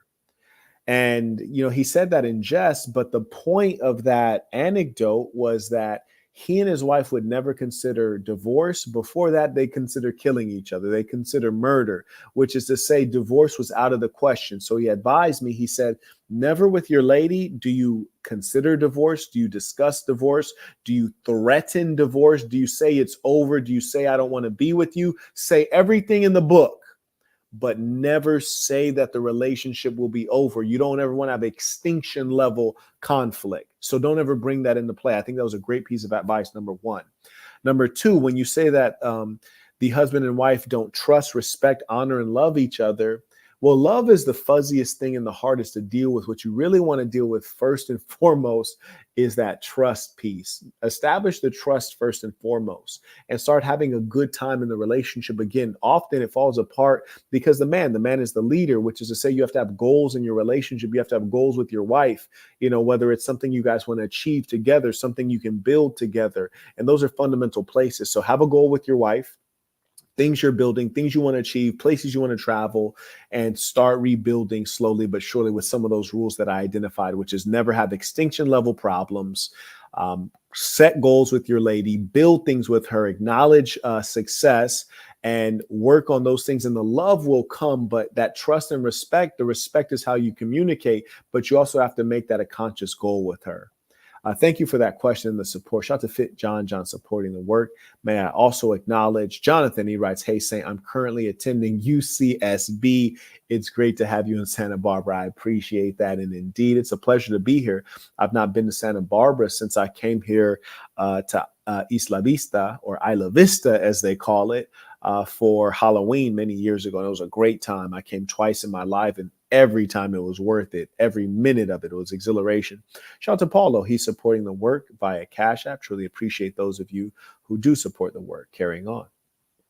That well, I've also had a lot of very strong values, so I had a lot of opportunities, but I could just see early on that if it wasn't going to work, I only wanted to date for a long-term relationship. If it wasn't going to work, it for was marriage or for a long-term relationship? Yeah, for marriage. And okay. If it wasn't going to work, I could see that early on. I thought I'm not going to waste my time or their time, and I also just had a lot of health conditions and family things, and I just thought. Are you religious? I would say I'm Christian. You trying to set her up with Oh, and you do so you do ballet also. Essentially it. Yes. Yeah. I can help you with that. Again, you're what Adam would hint.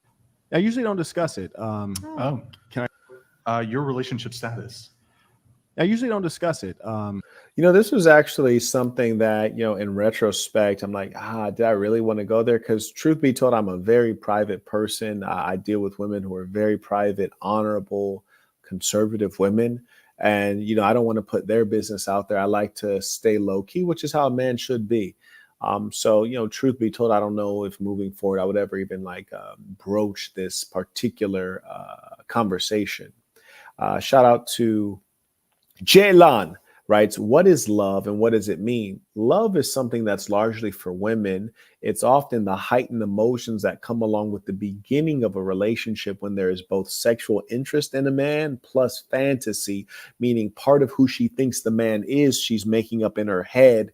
And these feelings of affection, attraction, and fantasy all come together to be love, which is why the power of love fades and seems to not be as strong after the very beginning. What a real man is looking for is compatibility.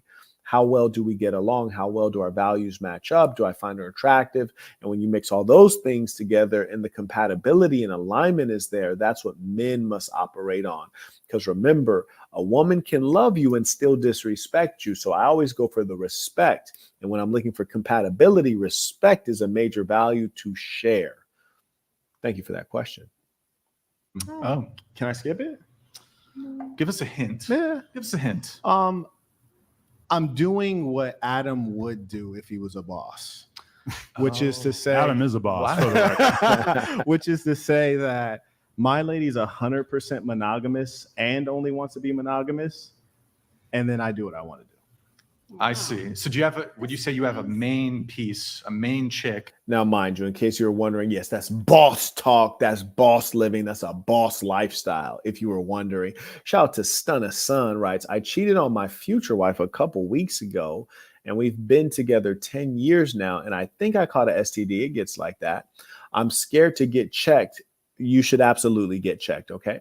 But once I do, if I have a STD, what should I do or tell her? Now, I'm glad you asked me this because, this is very important. And I call myself the saint and the sinner because I can tell you what a saint would do and I can tell you what a sinner would do, which is to say, sometimes in life we choose to do the wrong thing. And if you must do the wrong thing, I can tell you how to do the wrong thing the right way. One thing that is non-negotiable, you absolutely must get tested for your own good health as well as hers. As a man, you ought not worry at this moment because you don't know for sure that you have an STD. I have a sense that you might feel some burning and there's an indication, but don't worry now because there's no need to worry in advance. Go see a doctor, get tested.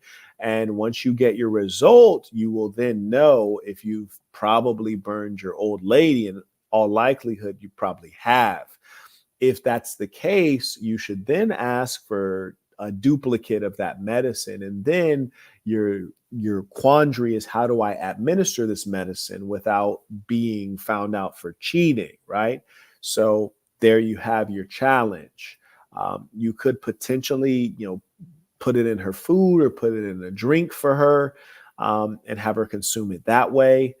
That is not entirely reliable. And so I think at the end of the day, you might engage her in the lie. This is a lie. I don't recommend lying. I think lying is to be avoided as much as possible. Lie. And if this isn't going to work because you've been with her for 10 years. So there's really no good lie here. So here's what you got to do. And I hate to say it, I tried to think of a lie. My brain moves fairly quickly. There's no good lie. If you actually have the STD, you're going to have to come clean with her and just deal with it. It gets like that. I wish there was something else. That's all there is to it. Get tested. If you have the STD, request a script, admit that there's someone else you need to give the script to, pay for the medication, bring it to her, have her take the pill. Settled. Wishing you much luck. Keep us updated or keep me updated. I hope you go get tested and find out that you don't have anything. And then you remember to use a condom with your side pieces, my dear boy. Come on now. And side hoes, side chicks. No, because every woman I deal with is conservative. So every woman I would deal with, it would be for the potential of having in a long-term relationship. So I try not to deal with dirt bags. So you do you want multiple wives? I wouldn't ever get married legally, and obviously polygyny is illegal in the United States. Right. But we keeping things open, see if we can make a contribution out here. So you have multiple concurrent, long-term, one-directional monogamous relationships with conservative women, correct? I see. Okay. All right. What's the pitch? Because bro, exactly. Everybody want to know what the pitch is. Everybody want to know, like, how did you do that? How do you pull that off? Well, the fact of the matter is you are the pitch. It's not about selling her on something out of your mouth. It's about you are the pitch. Come on now. I'm about to drop some ism on them. Everybody pay attention. Take your pens out. Sculptor writes, how to attract higher quality women into my life. That's an interesting formulation. When you say attract, I mean, I don't want to suggest that it's not going to involve you taking any action. For example, I'm at the very best hotel in Santa Barbara. And when I came in, I noticed the woman checking me in seemed to favor me in some way. We had a nice little conversation. It's a very upscale hotel. She's went to grad school, an educated woman. So I trust that she's smart enough to, know how to carry a conversation and be, kind to the guests. But I like the fact that she didn't paint her nails. She had short nails. She seemed to not be wearing any makeup at all. So she's an interesting woman worth meeting. Now, am I attracting her? Well, possibly. I often talk about the 3 Ps: people, places, and positions. Well, let's go for places. Well, place, hotel. I actually had to go outside. We forget to go. You got to go outside to meet women. That's why we're all on these apps, because we don't want to go outside and do activities. Number 1, you got to go outside. People, places, positions. Positions, we're talking about levels. I went to the very best hotel in Santa Barbara. So obviously the women that I meet here are generally going to be higher caliber than the women I would meet at any other hotel. That goes for the guests as well as the staff. Positions. People, places, positions. People, I'm engaging her. Now, I still have to take some action. I'm not going to just say I attract her, but how could I have attracted her? Well, my decision to be at the most expensive hotel, she's already presuming that I'm a man of means. Secondly, she knows I didn't make my own booking. My assistant made my booking. So that already gives me a level of status. And then thirdly, I didn't book the cheap room. I booked the expensive suite. So that is another thing that's going to allow me to attract this woman. And she had a conversation. She was like, oh, that's such a nice suit. Like, I'm guessing that's a bespoke suit. That has to be a custom suit. I was like, yeah, it is. She's like, yeah, I had a custom piece made in Hong Kong. So she told me about herself. A good leader is a good listener. So all those things attract, but still have to take action. I still have to either give her my card, ask for her contact information, look her up on LinkedIn, send her a message. I have to do something. So the two simple things I recommend to you is, number one, put yourself in position in the right places, go outside. And number two, yes, attracting is good, but you also have to do some acting, take some action. And of course, we can talk about that endlessly and we can get deep with that, but those are the basics. And if you can do those basic things on a consistent basis, you will be successful. Like, how do you pitch it to the chicks? Because I'm sure a lot of guys would love that, where their girls are monogamous to them. They don't sleep with other guys, but they can have multiple Are you sure women. a lot of guys wouldn't want to be like Adam and, have their woman in them streets? I ain't gonna lie to you. I'm a savage. I ain't gonna pretend I ain't. I mean, she's not really in the street. She just shoots porn with other teasing, guys from time to time. Now you see everyone's getting a nice little chuckle there. We having a nice little laugh. It's no need to get hurt. The only reason you would be hurt at this point is because you feel bad about what I'm referencing. Like, you can't ever take it lightly because it's not a light thing to you. And to me, it's a light thing because it's like, no, we're just teasing it. If your girl's a porn star, there's nothing wrong with me joking about her being a porn star, right? Just like if I'm the bald head lover, there's nothing wrong with anyone joking about me being bald head. I am in fact bald head, right? And I even every single day cut my hair so that it's bald. There's nothing wrong with joking about it. The only reason I would feel sensitive if there's something wrong with it. So you see, Brian's laughing, I'm laughing, Adam is looking down, regretful. I feel like a lot of people like to extrapolate from our actual monogamous relationship and take the porn element and act as if that's. See, that's what messed me up when he said monogamous. I'm like, Brody, don't start redefining everything. These people redefine marriage. They redefine what a man is, what a woman is. This is called lying when you redefine something that already has a definition. If you sleep with other people, you are not monogamous. What we're doing on a consistent basis, when in reality, her and I are faithful to each other. Number one, I don't want to hurt your feelings. I am just teasing you. So I just want to throw that out there. But I think it's strange if you put terminology on something and you're using what's called euphemistic circumlocution. You're trying Smaller to make words. No. I don't know how effective that's going to be. I got you. What's a euphemism? What's a euphemism? Smaller words. Oh, damn. Damn. Okay, goddamn. No, Okay, I all mean, right. smaller words. I got you. I got you. Right. Euphemism is a nice way of saying something. Right. Right. And circumlocution. Wait, what did you Anyways, say? look. I said that there's a lot of women on this panel, so I we got need you. smaller Yeah, words. let me We're break this simple-minded down. creatures. Oh, we got a pearl on our hands over here. So here's the thing. You know damn well you're not monogamous. We are on off camera. Right. So it's like going into the metaverse is not necessary. There's no life on camera and life off camera. Yeah, Brody made it seem like when you turn on the camera, an alternate universe occurs. Like as soon as you turn on the camera, we're not in the real world. We're in the camera land. It's like, bruh, quit lying, man. Like you are getting cucked willingly and happily. And that's fine, man. Just don't deny it. That's how you know someone is engaging in evil when they over here lying. Shout out to Christopher, just became a member at thesassin.com, THESASN.com. Wayne writes, peace of the saints. Keep breaking it down, Saint. Sir, yes, sir. Orion comes in by Cash App. He writes, thanks for this late night GAME. Truly appreciate you all who support the work. Less work. Either you're monogamous or you're not monogamous. If you got a movie role and you kissed a girl in the movie role, would you still be monogamous in your relationship? I mean, I realize that the sex thing is more of a real physical act, right? Did you?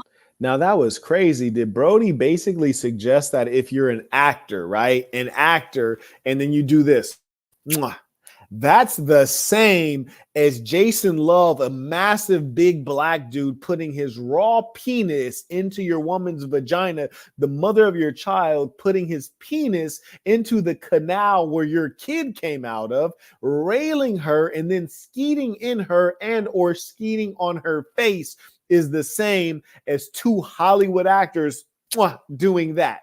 Nah, my boy, I'm going to go ahead and say you lying and that those things are radically different.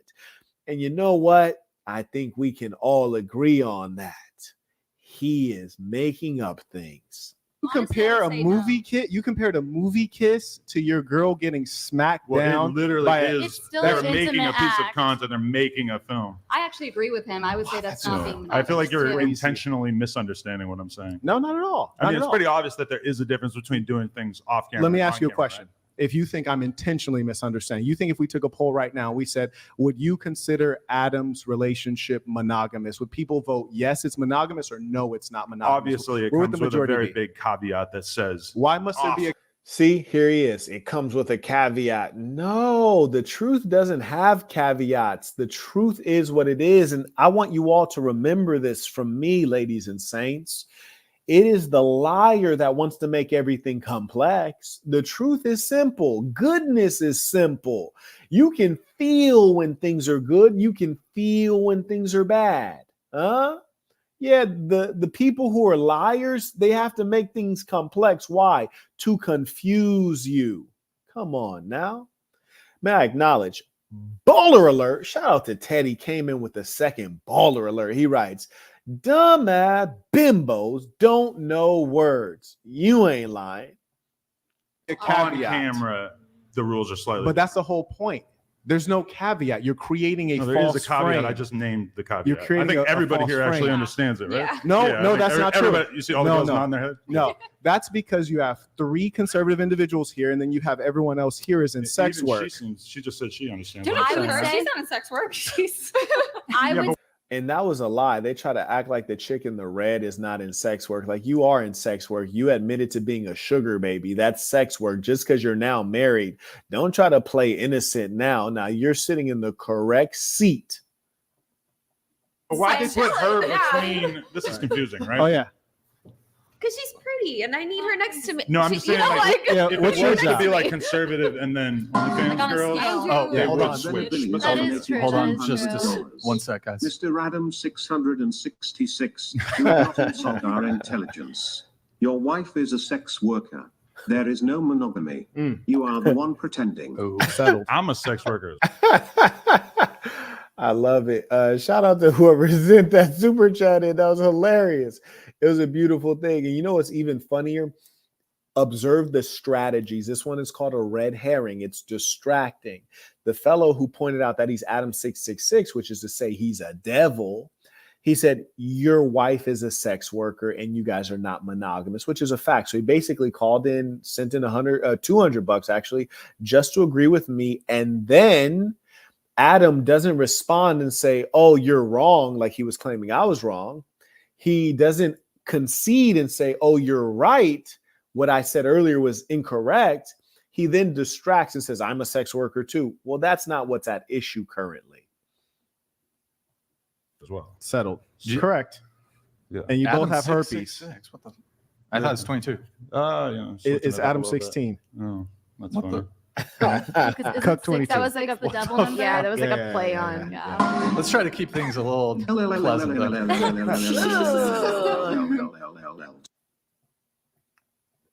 How to fucking I like a little back and forth, I guess. On Well, we both know we're not going to agree on that, but I think it's very disingenuous to call it monogamy when it's not monogamy. Well, And the it's only reason monogamy off camera. that's like me saying that, inside of this room, You don't really need to blank say is a it's condition. like anything. It Fill just in the is a blank. statement of fact, right? No, it's not. Because you're creating a false condition, as though life is different when you turn on a camera and turn off a camera. I think when I say So if you're a monogamy, weird- monogamy on That was crazy. Look at how brain dead these broads are.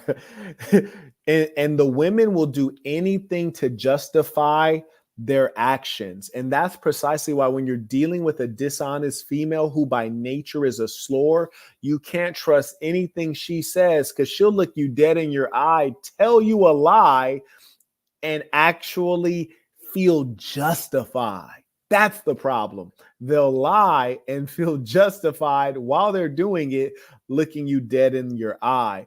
These are the women that'll cheat on you and feel justified in cheating on you, because they can always create an explanation. They can always find a story to justify their actions, to make it sound like their actions were actually the right ones or actually okay.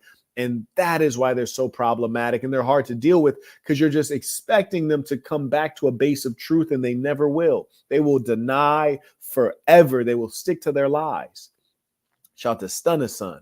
He writes, also in our 2 years, this is my second time giving her an STD. If I do have one, I just feel horrible, and I really love her and the life we're building together. Well, understandably, you should feel horrible, truth be told. And hey, if it's you said in our 2 years, I thought you said you've been together 10 years. Did I not read that correctly? Yeah, you said been together 10 years. But in any case, with all things in life, you have to ask yourself, how do I refine the process? If it's a given that I have to deal with multiple women, how can I do this in a better way? Maybe you're sleeping with prostitutes, sex workers. I don't know. I'm not accusing you of that, but I'm saying if that's the case, can I make it more stable if I'm using side pieces instead of sex workers? If I'm using side pieces and I'm getting burned, can I have not side pieces, but better yet, have multiple main pieces? Just how can I inch forward in a way that's creating better systems to give me better outcomes? And stop feeling bad, man. I mean, you did something that's bad. There's no doubt about that. I'm not going to lie to you. But it's not time to feel bad. It's time to create better systems. On or off camera, I think everyone understands. This is right? really important. No, I like where we're at right now. What we're experiencing is that what you're doing is wrong. So you have this duality in your mind and in your psyche to make you feel like because you turned on the camera, because you're getting paid, now it's okay. When in actual fact, I'll tell you how we know it's wrong. Would you feel comfortable if your father was watching your OnlyFans and subscribing to it? Probably not. No. You would not feel comfortable. And I'll tell you why. That's because in your heart of hearts and your soul, if you still got one, you know it's wrong. And I'll give you an example. That's your work. In my work, if my mother consumed my work, I'd be thankful and pleased that she took an interest in my work and supported my work. If she bought my products, I'd be thankful. If your mother or father bought your products, you'd be disgusted and ashamed because you know what you're doing is wrong and the product of what you're doing is bad.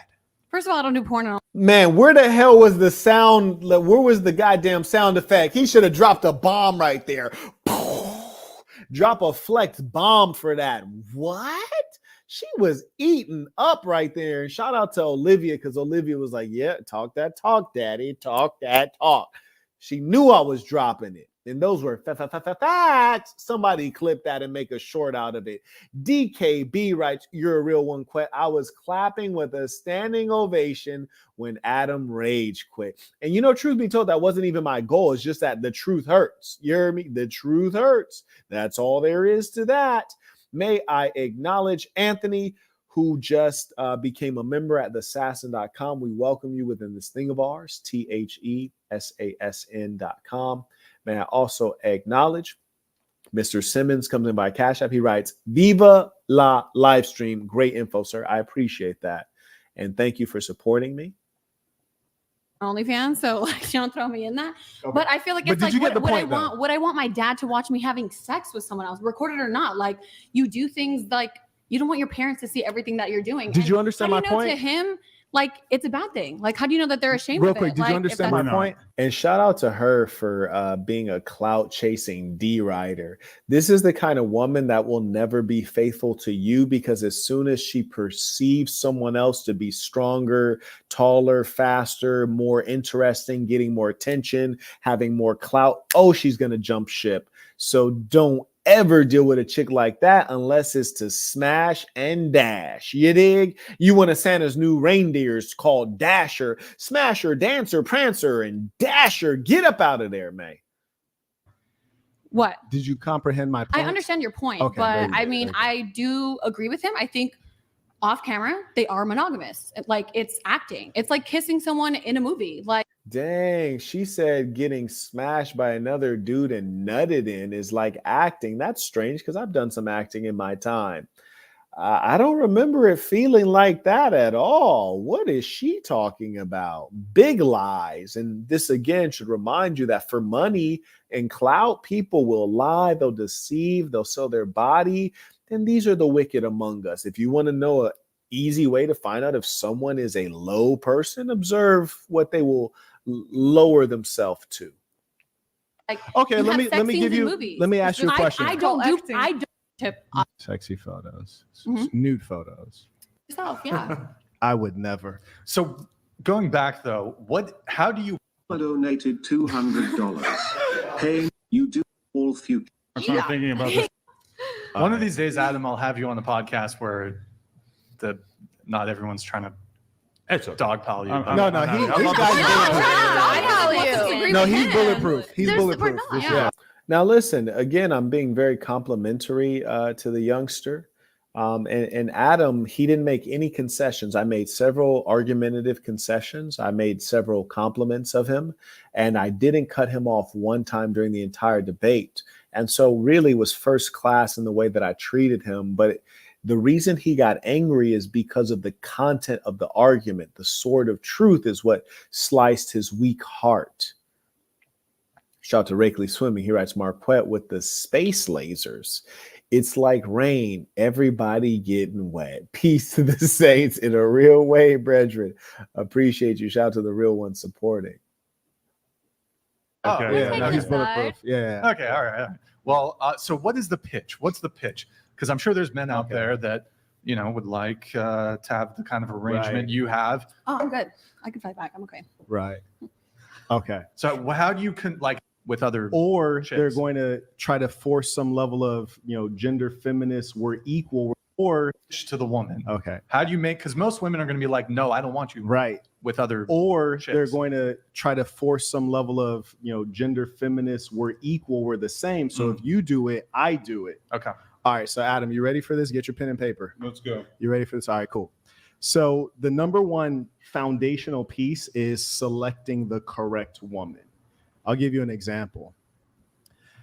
We're just going to go. Just give me a little bit of time here. Have you ever cheated before? No, never. Never. Have you ever cheated before? No. Would they admit it though? Have you ever cheated before?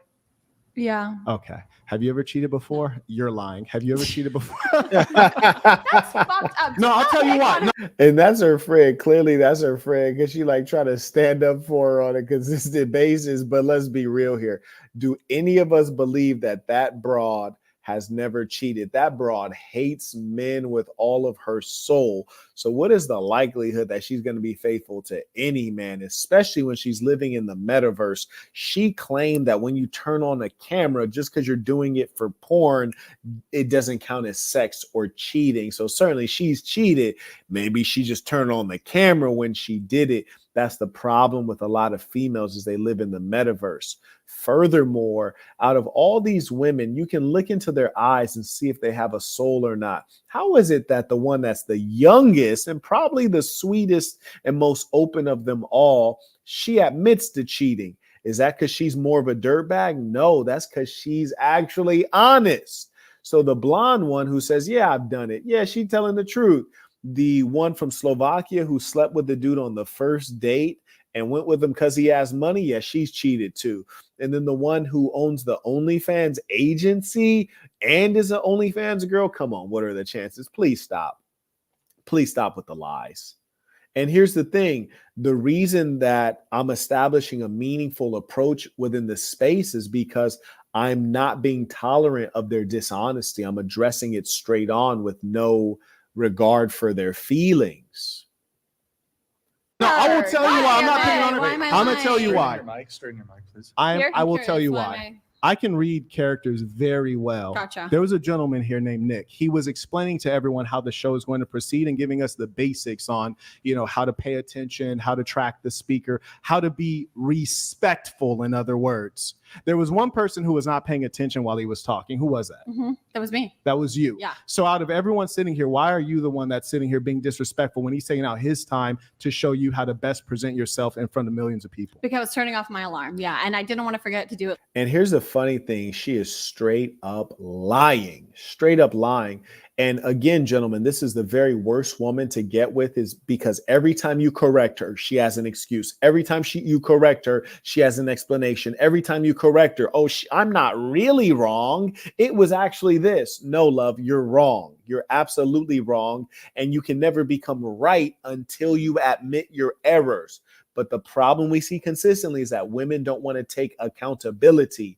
And right now I press her very hard. And truth be told, when I observed her being disrespectful to this young man, it bothered me a lot, because he's a young man who's at work trying to do the right thing, and she's disrespecting a young working man.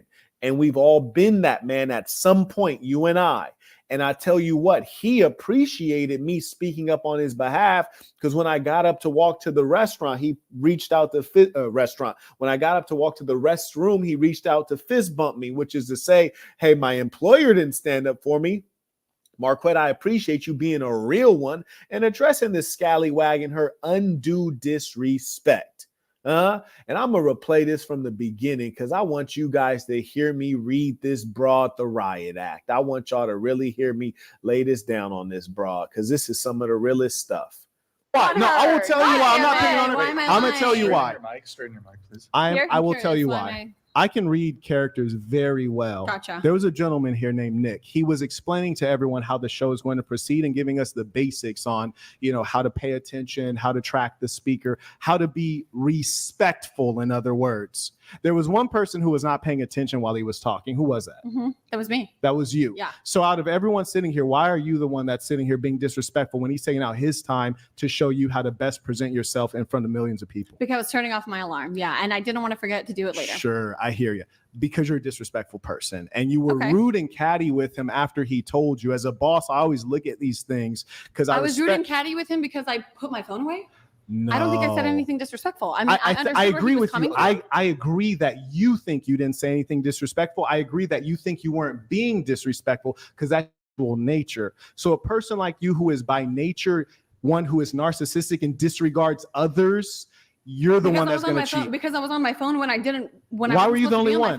Out of I got two phones right here. I got two phones. Why were you the only? Do you follow every single fucking rule? Have you ever had a speeding ticket? Like, have you ever gotten in trouble? Why are you so angry? Like in class? You're just angry right now. You're just as expressive as I am. You're and I think angry. when a woman like kind of like barks back at you, it's an issue. Well, there's no need to bark with humans. But you've been like, you know, kind of.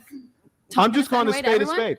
I'm just saying, okay. Why were you? I'm asking you a question. Why were you the only one out of everyone here? Why was it you that all of a sudden needed to do that right when he's giving us the directions? Just because I had to do it. Right, because you didn't care. Now, settle. I don't know how being on my phone correlates to cheating. That's fucking ridiculous. Like, be fucking for real right now. A lot of things will be hard for you to comprehend. That's why you're in sex. See, what you'll notice right there is, yeah, you're correct. She's big mad right there. And you even notice that she's increasing her rapidity of speech, talking very fast. And then she's cursing. She said, be effing for real. She's angry. But here's the thing. These types, when they're wrong, they use emotions to make you feel like you're wrong, right? Make you feel pity on them. So when they're wrong, they get mad. When they're wrong, they start crying. When they're wrong, they make counter accusations. When they're wrong, never do they apologize, never do they concede, never do they back down. They go forward with sign language. And you see, she's really hurt right now. And the funny thing is, I'm speaking pure facts, and every single person there observed the exact same thing, which is why no one can reasonably object to what I was saying. Shout out to Wayne. He writes, Marquett is actually fighting demons. Peace to the saints. Indeed, it's like the demons coming out of her as we talked at that moment. Saint DX writes, peace to the saints. Carry on, Saint. Sir, yes. sir. And I thank you all who are supporting this good work and this good message we're observing this lady be delivered. Sex work because you can't offer value in the marketplace. What the fuck? Now, you know, this man Marquett that says some real ish when I didn't drop I didn't drop they draws, I dropped they jaws. Look. Ridiculous. Like, be fucking for real right now. A lot of things will be hard for you to comprehend. That's why you're in sex work, because you can't offer value in the marketplace. Look at Brian's face. He's like, man, Brody is a savage. This dude is laughing. He's like, that's exactly why I brought this guy on. A lot of things will be hard for you to comprehend. That's why you're in sex work, because you can't offer value in the marketplace. What the fuck? Yeah, no, if you had legit, I think I have a lot more to offer than just being an OnlyFans. If you had like significant, that I started 1 second, 2 months love. ago, like there's a 1 lot second, more love. to offer than If that. you had Love. significant IQ and skill set, you'd be able to go into the marketplace and earn a good income such that you didn't have to do that. Significant IQ, like the women that you're with that let you cheat on them and and bring whatever diseases back to them, right? Like those are like high value women, right? I hear you. Right. Yeah. So being that you don't have now, notice again, instead of dealing with what I'm saying about her, it can't be about her. Women love talking about themselves when it's complimentary. Women love talking about themselves when it's favorable. Women love talking about themselves when it's about what are we going to buy for me? What are we going to compliment me? Me. But when women are getting criticism or correction, oh, we can't talk about me. We got to talk about you. When women are receiving feedback that they don't like, oh, we can't talk about me. We need to talk about you. Notice and observe that trick and hold them down. Don't let them escape, because they will definitely try to escape. And in this case, she ain't get to escape. You saw she started insulting me, insulting others that had nothing to do with the conversation. And that's precisely because she does not want to deal with the reality of what she is guilty of. Significant income or the ability to offer skills. I don't have a significant income. Okay, gotcha. Why do you keep cutting me off? All right, go ahead. You talk, and then I'll respond. Go ahead. You talk. I'll go after. See, right now, and Adam22 had already been in this hot seat getting roasted. And so he's now thinking, oh man, if this comes back to me, he's going to flame me. But right now, this girl is angry at Marquett. So maybe I can join in confederacy with another weakling, and together we can defeat Marquett. Weaklings gather together against a strong man. Well, I'm sorry, my dear boy. Hyenas gathered together cannot defeat a lion. I'm sorry, my dear boy. Baboons don't look a lion in the face, my dear boy. So right now his wheels are turning as she's getting flamed, and back to the flaming. Can you at least scoot your mic that way? There you go. She wasn't listening to the directions. That's why she didn't know. I'm a bad listener. Just I'm a bad interrupting. listener and I'm a cheater. Okay. All right. Do you want to talk now? I just want to make sure you don't interrupt me. So go ahead. No, I'm offering you the floor. And this is the second time. And you see, I'm a master debate tactician, because she has gotten broken down in precisely the same logical way that Adam22 is broken down, which is precisely why he also started speaking fast, cursing, and interrupting. All of those traits you did not see me display one time, because I was not in a heightened sense of emotionalism. I was extremely calm, cool, and collected, because all I had to do was lay out good arguments, which is child's play. And so right now, with her interrupting me, I did the civilized thing, which is to say, okay, you don't want me to talk, I won't talk. You talk. But the problem with people who are not very intelligent is that they don't have anything to say, because they have no original thoughts. They can only respond. Really, they can only react and respond. Shout out to Aaron. Floor, because you were talking while I was talking. Go ahead. I'm good. You can say what you need to say. Wow. See, your brain dead. That's a problem. That's why you have to interrupt me while I'm talking. I gave you the floor. You didn't want to take it because you don't have any thoughts or anything to say. I do have Here's lots my of point. things to say. And don't worry, I'm not really talking to you. I'm speaking against you as a symbol. Mhm. So don't take As a personal symbol, offense which is to what? it. A symbol of what? A symbol of a declining society where people Gotcha. lack values. Mhm. So the point is this. If you had IQ and skills to offer to the marketplace, you Gotcha. can earn a good income. Being that the most valuable thing about you is something that you never earned. You didn't earn knowledge. You didn't earn skills. It's your breast that you paid for and your butthole. So you market that to earn money. Got him. Okay. So I'm the one with like the least IQ here, even though I No, do the no, least, no, no, no, even no. though I do you like might the not least be. amount. And honestly, I don't know that she has the lowest IQ there. If I had to do a vote on who had the lowest IQ, I think I'm going to go with baby girl next to Olivia, the blonde one next to Olivia. That's the one I'm going with. I don't know. What about you guys? Alpha writes, peace to the saints. The big homie was cooking. When he was addressing her disrespectful behavior, I could see her soul escape her body. Adolf22, lucky you only slapped his helmet off verbally. He's an abomination. Indeed he is. Indeed he is.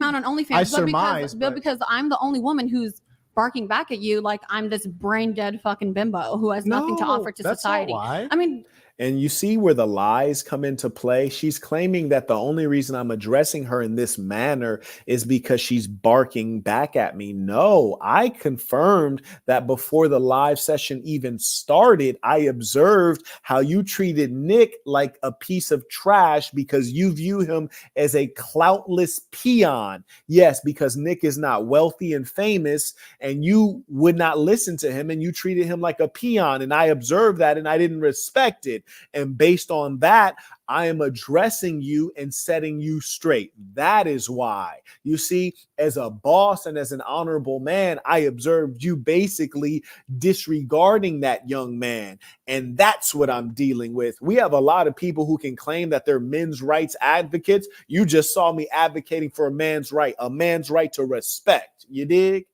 Yeah.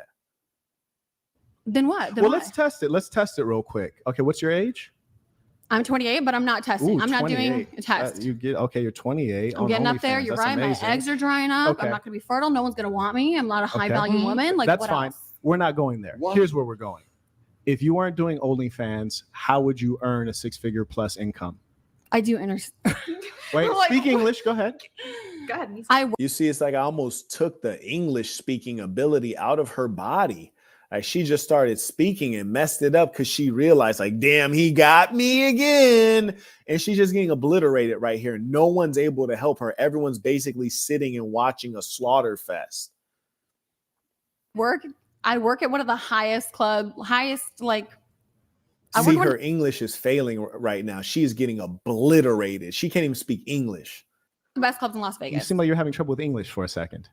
Tell us. I'm perfectly fine with my English. Go on. I'm a little riled up. Yes. I said that like 5 minutes ago and you denied it. I'm a little thrown off by you attacking me because I think a lot of these other girls. Because people never address you. And I respect. People never. And that's another fact. I said, yeah, the reason you're bothered is because people kiss your ass. And I'm not kissing your ass, love.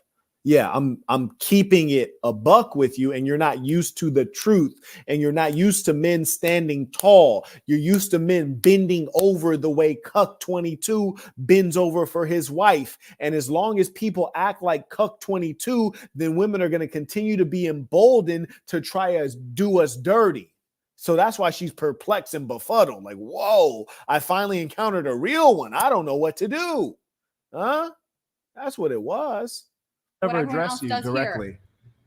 I think you're just attacking me because I'm responding to you, and you don't like that, and you don't like women who go against what you have to say. That's fine. And that's why you choose the women that you do. Do you mind answering the question I asked you? What is the question? Okay, I'll say it one more time. What skills do you have that would help you earn a 6-figure plus income at age 28? You're right. Nothing. There's nothing that there's no skills that I have at all. You're trying to escape. There's nothing. But I'm saying there's no skills. No, you're right. Because you're a cocktail server in Las Vegas. Yeah. Right. And there's nothing else that I have to offer. And she's trying to play it off right now. And that's a strategy. Very nice. What's the strategy? Tell us. But the fact is, I live in Las Vegas. I've seen your type many times. Generally, they're younger. But the point is this. I know, man. Olivia is loving this. She's a savage. Like low key, Olivia's a savage. You're no, really. Honestly, they should be firing you. Someone marries me. Yeah, no, they should be. I don't know about that, but they should certainly be firing you and get someone of the appropriate age to do such a low level job. Oh, yeah. But the point is this: why are you opening your mouth wide like that? It's not time. Bring the camera out. She's ready. I think she can be shocked. She can do whatever she wants. She's fine. But here's the point. Here's the point. You're currently a cocktail server, which consists of, hey, I'll have a Jack and Coke. Okay. And then you walk away, tell someone else Jack and Coke. They hand you a Jack and Coke. You come back and bring it back to me and hope that I would give you a good tip. That's your skill set. Dang. And what about it? It's hard work. And what about it? That was crazy. Yeah, Did the Slovakian one just claim that going to pick up a Jack and Coke, like a glass filled with liquid, and bringing it back to the person who ordered it? Did she just say it's hard work? It's hard work. What part of that is hard? Are you on drugs, my dear? There's nothing about that that's hard. And just side note, you just got obliterated when someone reduced your entire life value to, hey, you pick up a glass of liquid and hand it off to somebody for a living. Yeah, you took a big L. There is no skill set is the point, which is to say, if I took your brain and placed your brain into a man's body, you would be in poverty. Woo! You caught me. Because you're brainless. Oh, Carrying on. You're right. Yeah. Dang. I'm just good for nothing. Yep. You caught me. No, you are. Yeah, that hurt. Like right now, I'm not going to lie to you. Like she was hurt. Like she was big hurt right there. I'm going to go ahead and take a pause for the calls. Like, because honestly, like, damn, I'm going to take a pause for the calls right now. Woo! That was brutal. That was mean, vicious. And here's the funny thing about that. Honestly, even watching it back, I don't like to be mean like that because that's not my nature. My nature is not one of meanness. But when I watched her dog out that young man and treat him like garbage, it made me feel some kind of way. And I was like, oh, okay, that's the game you want to play. You want to treat people like they don't have any value? Let me show you how that feels.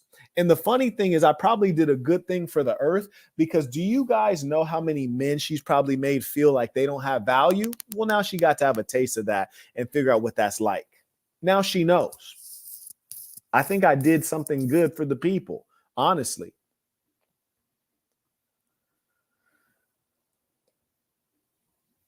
Shout out to One Mike. I appreciate you supporting the work. I'll give you guys some time. If you want me to carry on, we'll carry on.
And, you know, the jury's still out on that nose job. I don't think I'm convinced that she didn't get a nose job. She claims that she didn't. I don't know if I buy that one. May I acknowledge Wayne? He writes, keep cooking, peace to the saints. Sir, yes, sir. May I acknowledge Carter? He writes, continue, saint. May I acknowledge JBR? He writes, keep cooking, saint. Saint DX writes, keep cooking, saint. Sir, yes, sir. Let's work. Sir, yes, sir. Let's work. May I acknowledge King Toon writes, carry on. AJ writes, respect to you for standing up for that man, as many will not do. Right? How about that part? Shout out to Alpha Music writes, quote, if I put your brain in a man's body, you'd be in poverty. Bruh, that was a bar. Like, I didn't even realize how much that was a bar until you repeat it. Yeah, that's right. If I put your brain in a man's body, you be in poverty. I gotta write that down for the next album, yo. Oh my goodness, love it. And they don't understand that part. That's the part they want to be in denial about. Man, they living just purely off their body.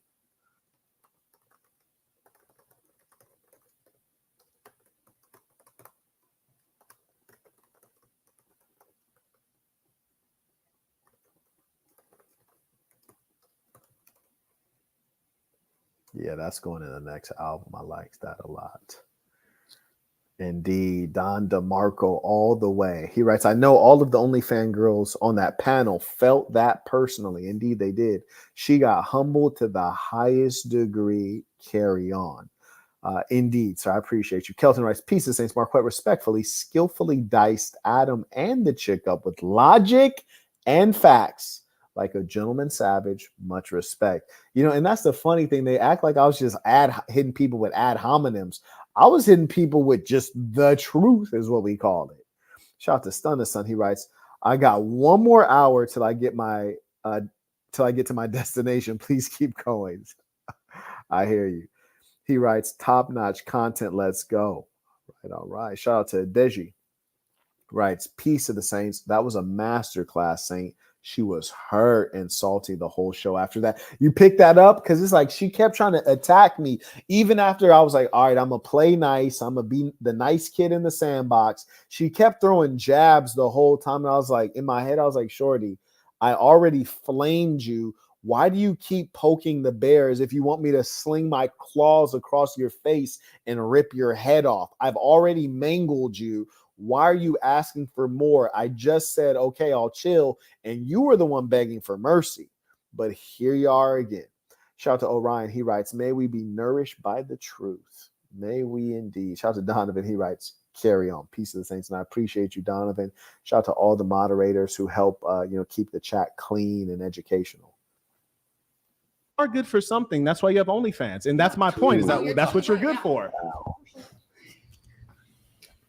And I'm not trying to be rude, but it's just that I think you are trying to be rude. No, I'm just being honest. No, I mean, being honest.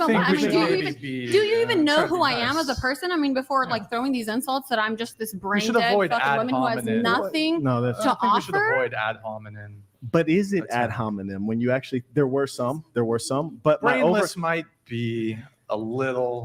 Do you even know me? Like you don't even, and you're only calling me brainless because I'm the only one responding to you. Do you think what I think? He has him a little bit upset. Now notice that lack of accountability. The lack of accountability. She said, I'm the only one standing up to you. Now, frankly, no, you're not able to stand up. You're just running your mouth. That's number one. And number two, I already clarified that the reason I don't respect you is because for no reason at all, you disrespected this young man merely trying to execute on his job duties. You were extraordinarily rude, and that colored my perspective of you. And I trust some other people who might have morals and decency who are also onlookers of your disrespect to this young man who did not deserve it. That's number one. I already told you that's why you're getting flamed. So why do you keep lying and acting like you're getting flamed merely because you're a woman with an opinion? And this is often what the females do. They don't accept their responsibility or the truth of the matter. They cope by claiming that there's a fault in the other person. It's never a fault in them. It's never that she was disrespectful to somebody. It's that somebody wants to be disrespectful to her. And similarly, this is when you hear women say things like, oh, he had a problem with me making more money than him. Really? I don't think that's the case. I think more likely guys don't have a problem with you making more money than them. They have a problem with the chip on your shoulder or the attitude you have when you make more money than them, because you become tyrannical and unpleasant and disrespectful when you make more money than a man. That's why. It's not about the money. It's about your behavior. Just so you know, every girl sitting on this side of the table earns more money than him. Yeah. This is good. This is good. Now, look, I got to enlarge this because this is when it gets crazy. As a matter of fact, let me just make one more statement. This man just said every woman on this side of the table makes more money than him. Bonkers. Now, here's the crazy part. Every OnlyFans girl there also has a side job or a side hustle or a different gig. So what are the chances that someone who has to work 2 jobs and do OnlyFans is making more money than anyone, including the average man? Forget me, just more than the average man. It's improbable. It just doesn't make any sense. Shout out to Ted. He writes, Marquette, can we get that Sassin album where you're talking that ism on these sweet ass beats? That would be fire. Indeed, it would. I think I need to do it. Michael writes, Michael John Nelson writes, how can more men gain courage to call out piss poor feminine behavior as you did in such a productive and calm manner? Well, the truth is I was on a podcast, and most men are not on a podcast. And in as much as that's the case, you don't want to get yourself into unnecessary trouble having meaningless debates. So I wouldn't recommend that, but certainly I do recommend confidence. Confidence is one of the major things I'm discussing in the Master Communicator course coming out January 10th. Why? Because you need confidence to even be able to communicate effectively and to be believable. Confidence is core. So I think all men should have confidence. And then you have to choose your battles. Would I apply my confidence to arguing with brain dead chicks in my personal life? Absolutely not. But for the purpose of a podcast and being able to spread a message, yeah, it's different. And so that's what we have to keep in mind. He writes, moreover, when as men, we are still working on our own self-worth. See, that's important. In Boss University, the whole first section is about self-improvement, self-development, also how to be happy, not how to make money. No, first thing is how to be happy, how to understand yourself. That's something we all need to deal with. Someone dropped Boss University in there. And the reason I ordered it in that, I ordered it in terms of what's important and foundational first. Money is not important if you're not happy. Money is not important if you don't value yourself. I promise you of that. We've all heard of multimillionaires offing themselves. Robin Williams is one example. Not only was he wealthy and famous, he was also a comedian, someone who deals in jokes and laughter. And even himself, he wasn't happy, and it proved to be fatal. And so we want to deal in the most important things, and the fundamentals for all human beings is first happiness, self-worth, self-improvement. He's an imposter. He's been outed in the past. Now this is good. Now this is absolutely good. Look at this. So here's the funny thing about Adam22. He's so phony. First off, notice no one is making eye contact. The blonde girl's looking dead forward. The pink girl, is she cockeyed? I don't think she's looking at him, but it's like, Adam, why can't you look at Marquett? You're insulting Marquett. You're calling him out. Look at him as you say what you're saying. He doesn't believe it. It's pure silliness. He's mad about it. He basically LARPs Honestly, as a rich guy on the internet. If I was absolutely poor, it would mean nothing. All the girls, it would mean nothing. I think we all are kind of in That's agreement that amazing. we don't really want to sit here and listen to someone who Listen to this now. This is good. This is when he overplayed his hand. Now pay attention to this one, ladies and saints. Right here, this is when Adam overplayed his hand. He was absolutely trying to get every woman to walk out with him. And this is when he tried it. I'm going to go ahead and play it for you. Shout out to King Villain. And, I felt like a bit of a villain myself tonight. He writes, peace to the saints. It was great watching you go for Adam's neck first. If he would have stayed, it would have been an easy, satisfying, an entire cook sesh, but his cowardly nature came through for him. Indeed, it did. And he did everyone a favor because people got more ism without him there. Appreciate the support. So right here, I'm going to rewind it. Listen, he's trying to get all of the weaklings, all the little women to join with him and leave. And it turns out he was the only one that left. Honestly, as a rich guy on the internet. If I was absolutely poor, it would mean nothing. All the girls, it would mean nothing. I think we all are kind of in agreement that we don't really want to sit here and listen to. Look, he's trying to speak for the women. He says, on behalf of all of the girls, I think we are all in agreement that we don't want to sit here and listen to him. And then he tries to get everyone to leave. Listen, this is sad and sick, and it didn't work. Someone who's basically a scam artist tell us what's wrong with our Yeah, lives. This is amazing. What do you do for work? I'm This is amazing. How do you make on the money? edge of What do you do walking for out, work? Brian. I'm gonna be totally What do real. you do for work? And I don't. Now, mind you, this is hilarious. And now all of a sudden you got the girl in pink who just got flamed to ashes about being a cocktail server. Now, just imagine you have a cocktail server who's saying, what do you do for work? Anything I name is better than what you do. I could literally say I scrape chewing gum off of the ground, and it's still more prestigious and valuable than what you do, which is pour. You get alcohol. You don't even pour the alcohol in a bottle or in a glass. A bartender does that. You pick up the glass, hand it to a patron, and keep walking back and forth. If I scrape chewing gum off the sidewalk, it's more important than what you do.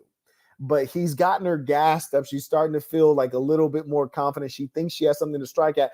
But again, when they're using lies, that's the only time they have something to say. And because he's using lies, he has to leave and exit after that because the truth's going to come out. It's hilarious. And this is the only thing they resort to. And this is wickedness, deception, deceit. You read this in the good book. Anyway, so right here. I'm not walking out on like a What do you do I for made work? I just don't No, what really do you want to do for listen to a work? scam artist You tell me can, what's so you wrong can with our Google my lifestyles, name. right? You can Google I don't my fucking name know who right you now. are. Now, here's the funny thing. He's basically claiming, oh, I have to leave. I don't want to listen to a scam artist. Oh, spare me. Spare me. Well, why were you participating in the conversation so far, my dear boy?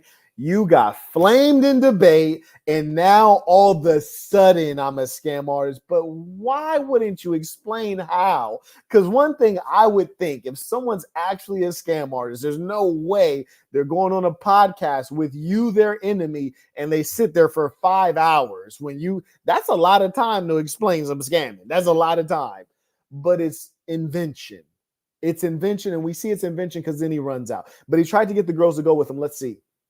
You can Google my name. If you right Google now. his Does anyone name, know this guy's name? you'll And be I heard- exhilarated. I hurt your feelings earlier, Uh-oh. and you didn't hurt my I feelings did at hurt all. your It's just you're feelings trying earlier. to And do Look. When I said I hurt your feelings, look at how the redhead, I know she's not really a redhead, but look at how the redhead looked at him when I said that. She looked at him like that was true. Look. hurt your feelings earlier, and You didn't hurt Look how she looks at him. my feelings at all. You see her raise her eyebrows? She looked at Adam and raised her eyebrows like, yeah, he kind of did get you. Shout out to Sal Ken supporting the work. I appreciate you. Yes, indeed. So she raised her eyebrows looking at him like, yeah, he did get you. What are you going to say? And again, weak male behavior. When you look at me, I'm looking dead at him in his eyes because I fear nothing and I'm his superior. When he's talking, he's looking at the table. He's looking down in submission. Look at him. He's looking in submission. Where's his eyes? That's strange. Why are you looking at the table? Oh, it's just you're trying to And do the this. whole- Look, he's still looking down. He won't look at me. It's the strangest thing on earth. This dude is so scared. Wow, little sweetie. A Chat moral is hurting your superiority feelings. thing, and it's not The working whole because chat is you're hurting broke. your feelings. The whole You're chat is- actually broke. This is good. I love this. Now, here's the funny thing about it. It's like, all right, okay, which is it, buddy? You got to pick a lie. You got to pick a lie. Is it that I'm a scammer? And where's the evidence? Somebody explain it. Where's the victims? Where's the evidence? I need to see it. Is it I'm a scammer or is it that I'm broke? Like, did I make money from the scam or did I not make money? Am I broke? Good Lord, what's the evidence of that? And let's say I am broke, just got no money. And I'm not going to say what hotel I'm at because I usually like to wait till I leave. And I came out here on my own dollar, right? I paid for my own flight, my own accommodations, all these things. If I'm broke, like what is broke? I'm just curious. Like, God damn it, how much money do you make when you're broke? Like, is it like 10,000 a year, 20,000, 30,000, 40,000, 50,000, 60, 70, 80, 90, 100, 200, a million? What is the definition of broke? I need to ask. And here's how you know you got to be suspicious of these people. They have like no level of decency. What are the chances that someone I just met has any sense of my finances? What are the chances? You know what I wish I would have done? I wish I would have said, Adam, if I'm broke, who do I bank with? Because you clearly have seen my bank statements. Who do I bank with if I'm broke? If I'm broke, do I own any property? Yes or no? Do I own property in America, any at all? Do I own any property abroad? Like, you tell me. I mean, this is just such strange levels of dishonesty that like you can tell it's a lie from a mile away. I couldn't rightfully tell Adam he's broke. I couldn't rightfully tell Brian he's broke. I couldn't even honestly tell them that they're rich, right? I just don't know. There's not enough information. I mean, I'd be leaning toward they're doing well, but it's like, this is the silliness. It's like his feelings are so hurt. He starts making up stuff. But everything you heard me say, conversely, everything I said was all based on facts, and he admitted it. Here's the You funny. You got a milk dud on top of your head. Here's the funny. That was weird as hell. Like that got weird. Then he went to like the really petty personal assaults. He said, you have a milk dud on the top of your head. Like, damn, bro, like that's what it's come to. Like shit, like that's like some third grade shit. Like I would expect, like if I was like a substitute teacher in a ghetto, you know, like not even a ghetto. I feel like ghetto kids would come up with something better. If I was a third grade substitute teacher in an all white school, like one of the kids might be like, your head looks like a milk dud, Mr. Burton. Like, you know, like they say some shit they thought was mean, but it's actually like kind of nice. That was weird. Bro said, you got a milk dud on top of your head. I'm like, damn, like that's the meanest shit you can say to me. You down bad, my boy. Like, I'm gonna really need you to come with some fire, like some real insulting shit.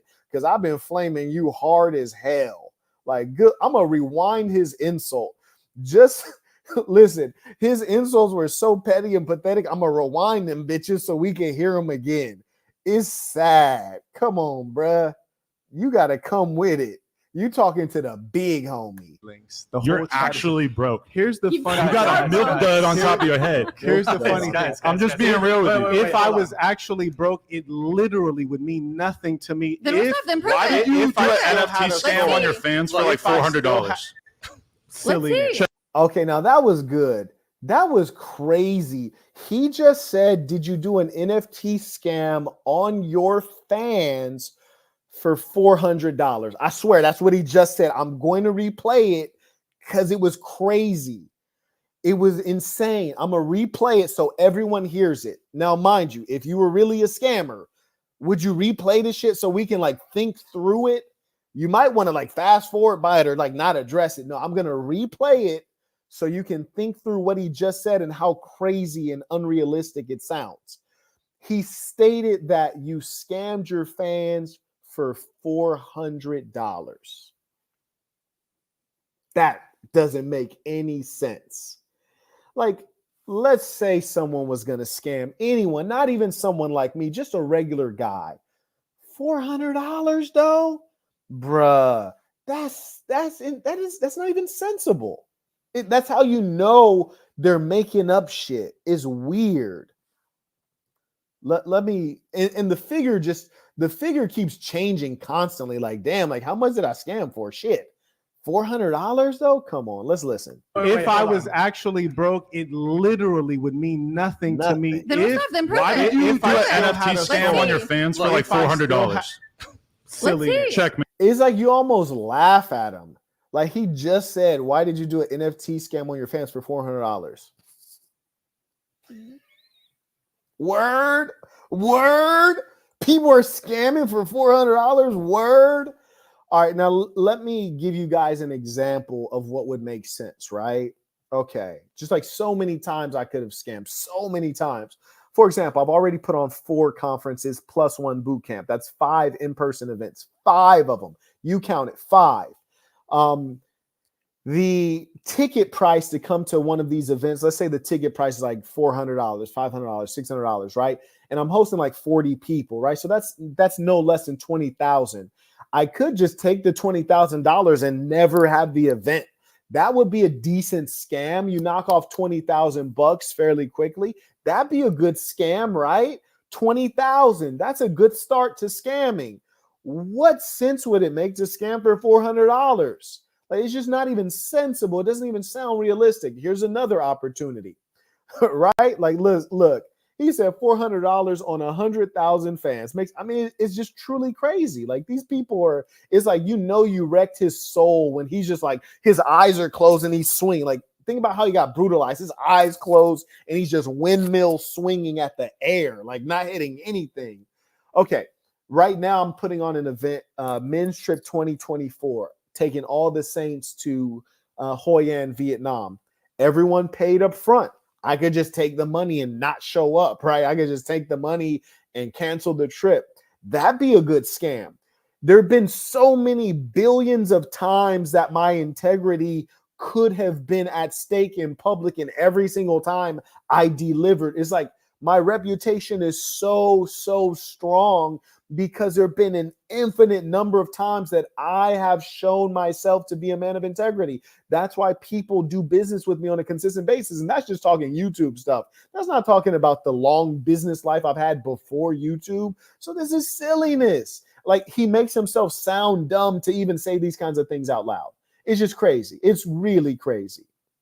Mate, Silliness. this guy's a scammer. Wait, guys, Is that a job as being an actual scammer? I'm gonna leave, and if any girls want to leave with me, All right, you heard him. He said, I'm going to leave.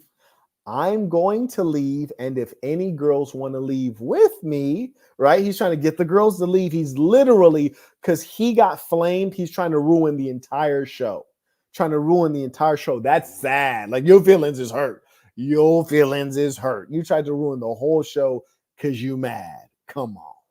Gonna take you away. Hold on. He's rage quitting. He's rage quitting. It's not a rage quit. It's just quitting. You're not on the level He's of rage me quitting. or Adam, any of these girls. Guys, hold on. Let's just take a little pause. I didn't mean to here. make him rage quit. I'm done. No, Brian. Adam. I don't want I'm to listen to this done. guy anymore, and Just- I feel like I'm I mad. might do something extreme. Now, here's a funny thing. This is how this guy's the biggest liar on earth. He says, I'm done, Brian, because I feel like I might do something extreme. Word? Do something extreme. Literally, when I got out of the car, the Uber at the studio, I walked straight up to you and I said, do you want that? Do you want that fade? I requested a fight, requested it, and you said no. So why all of a sudden you want to fade? You don't want to fade. That's a lie, buddy. That's a lie. And I'm still talking reckless. Like, I didn't stop talking when you said you might do something extreme. No, sirree, Bob. No, you don't want that.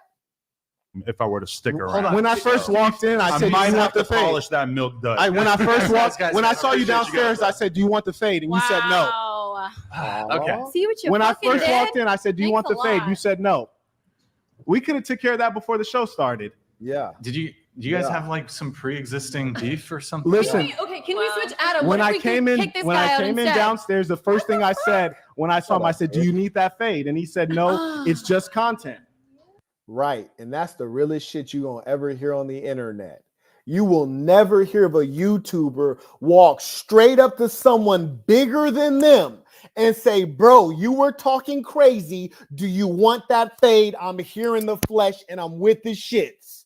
You will never see a YouTuber ever do that. That's why I say don't call me a YouTuber. It's different on this side. Huh? Come on now. Yeah. And then the boy gonna rage quit. And while he's rage quitting, babbling like a broad, lying, I might do something to that milk dud. Bro, I asked you for the fade. I said it right there and then. Look, I asked you for the fade. That's how you know I ain't lying. Said it to his face again. And I got another clip I could play for you that'll just verify the factual nature of my words. Huh? Shout out to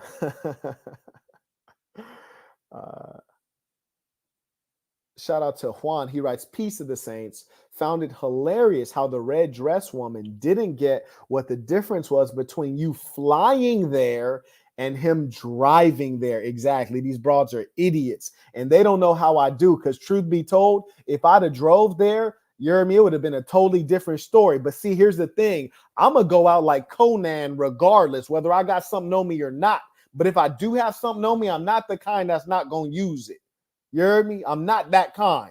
And I'm not talking about what I think I will do. I'm talking from tried, lived, true experience. I'm living off experience. I'm not guessing at how Marquett Devon Burton's going to react. Ask about me. Anyways, he writes, completely brain dead indeed. He writes, I really wish you would have backhanded Adam. Would have been satisfying. Indeed, it would have. I didn't want to bully the young boy. I guess he's 40 years old. I want to bully the fella. Ernest writes, how do I get my 3 sons to be more athletic? Force might be a good start. My oldest son doesn't want to do much but play video games. You have to force them to engage in activities. I'd get them on some athletic teams, and then I'd force daily exercise. And if you must incentivize them with the video game, then you can use that as a carrot. He writes, he was playing football and softball, but his efforts were embarrassing. It gets like that. But participation is a major part of maturation. And not only is playing sports not only about being good at the sport, it's also about learning how to operate on teams, how to respect hierarchy, how to take feedback, how to improve your skill set. He writes, how do I nurture enthusiasm, peace of the saints? Yeah, doing sports is not always about the actual sport. So number one, creating the daily habit of exercise. Number two, incentivizing participation through carrots like the video game, which they actually like, and explaining to them that there's some things you have to do in life that you don't want to do. And that's actually a major part of a man's life. And I really do encourage you to do that and let them know that it is with love and it is for their actual benefit. Shout out to Jaylan. Comes in via PayPal. He writes, I told a woman I didn't want a partner. I want a companion. She told me, well, a partner is someone who is equally yoked. I told her, no, equally yoked means someone who shares the same beliefs, morals, and values, which is a fact. Thank you. Now, a partner can have a different set of values, but we can still do business together. That's right. That's where the term originates in our speak in America. Comes from business partner was the term, which strangely doesn't seem like we use very much nowadays. He writes, she kind of had a strange look on her face, but stood on what I knew to be true to me. But I stood on what I knew to be true to me. My question for you is, what is wrong with the word partner, and was I on the mark? You were on the mark. And in fact, the word partner came up during this podcast. And what is wrong with the term partner is that this is an LGBTQ term, which is utilized to remove gender from relationships. It's to degenderize relationships. It's a partner, not a girlfriend or a boyfriend or a wife or a husband. And we have to maintain our language because language is meaningful unless we would allow them to rob all the meaning and to create these fake words and terms. Jordan writes, it isn't Marquett's fault that he made Adam22 quit almost by accident, as if stepping on an ant while on a leisure Sunday jog with a broad, and utterly embarrassed him before the whole world. Isn't that a beautiful thing? You know, it's like justice. It's like, you know, today justice was truly served, and it is a beautiful, heartwarming thing. Yes, indeed. Oh, I didn't know you guys had like. Yeah, as soon as I walked up, I said, do you need that fade? And he said, no, it's just content. Oh, but I mean, like, did you guys have like a previous? Yeah, because I went on no. See, I don't believe any of this conversation right there. It's seems to be a bit pretend. And in fact, I'll let you guys hear that conversation. Jumper. He waited until I left the state of California, and then he started talking crazy. And I said, if you had an issue with Marquett Devon Burton, you could have said that to me when I was right there in your studio. Like, you don't have to wait until I leave. Did you do an episode with him? I don't listen. I was like, you don't have to wait until I leave. I don't know. And then he DM'd me on Instagram like, hey, bro, we got to like do a show when you come back. It's like, wait, you're phony. Are you leaving? Yeah. The super villain. And you see right now, she's just like making drama. She's just a dramatic bitch. She's trying her best to make me seem like the bad guy and try to get me kicked off the show because I embarrassed her. I destroyed her self-esteem. And here's the kicker. She didn't have any self-esteem to start with. And that's why it hurts so badly. And you can see where the truth exists and where the truth is absent. In their insults, the truth was absent. That's why it literally didn't like impact me at all. It's like, carry on. In their case, the truth was so potent. That's why it hurts. That's why it hurts. She has like a tear in her eye. Go talk to Adam. She has a tear in her eye. That's wild. Here. I believe in you to get him back. Let's bring it. You Chicks Dating Podcast. Then today, when I did meet, Brian did not know. You set this up for the record when. See right there. I called it out. Brian invited me. You said it would be Marquett 7 Chicks Dating Podcast. Then today, when I was leaving my hotel, someone texted and said Adam22 will be there. Me, I'm very straightforward. I'm the same person. Sure. Online and offline. Sure. And he was talking reckless. That's why when I first saw him, I didn't be phony. I walked straight up to him. I said, do you want that fade? He declined the fade. Cool. Let's do the content. But he was not supposed to be here. You guys didn't tell me he was here until I had already spent a tremendous amount of money, got out here, and I was on my way. I did not. I had no idea. So it's like a setup. No. I had no idea that. I don't know. I think we'd have to take a poll on that one, ladies and saints. I think we'd have to take a poll on that. I don't think I believe it. watch his podcast on frequently. I didn't know that you guys had any issues whatsoever. I don't have an issue. I don't have an issue because for me, it's like when I saw you outside and I said, "Do you want that fade?" and you declined the fade. You mean Adam? Adam, right? Yes. Yeah. He declines the fade. Then there's no issue. It's just like let's handle the business. Yeah, I didn't know. And it seems like he got emotional. I don't know why he's so angry. Okay. Because he said there was no problem. He said it's content. Why not do the content? Okay. Yeah. He has his feelings hurt. I think it's just like he feels ashamed about what he's doing. It hurt his feelings. Like he makes up something about me. I didn't get like all emotional, like, oh my God, you like it doesn't bother me. It's like silliness. But being fully upfront, I had no idea that I guess he made a I don't believe that, but I'm not bothered by it. I still showed up. No, I'm right. I'm being totally honest. And everyone else drove here. I flew here, right? Sure. I flew here too, but I'm sorry. I didn't mean to. I mean, regardless if you flew here or drove here, like it was still like literally a 7-hour drive. No, I'm not saying that. And again, this is like the dumb friend of the girl in the pink dress. Is like, Shorty, shut up. You don't even understand my point. Like, this is sad. Like, you don't comprehend what I'm getting at here. If there's anything wrong, the reason I said that is because the difference between a man flying here and driving here is what you can bring with you. Okay. Do you understand what I'm saying? Yeah, you can bring more stuff. Right, I get it. Right. So I flew here, and you can't even fly. There's not a private opportunity to fly into Santa Barbara that I could find. I'd have to ask you about that. No, you can fly like Southwest. It's fine. No, that's what I'm saying. Like I had to fly commercial here. Yeah, that's fine. So there's a difference between what you can bring and what you can't bring. So I walked into a situation knowing I'm dealing with someone that I have a beef with, right? Where he drove here and I flew here. You catching on?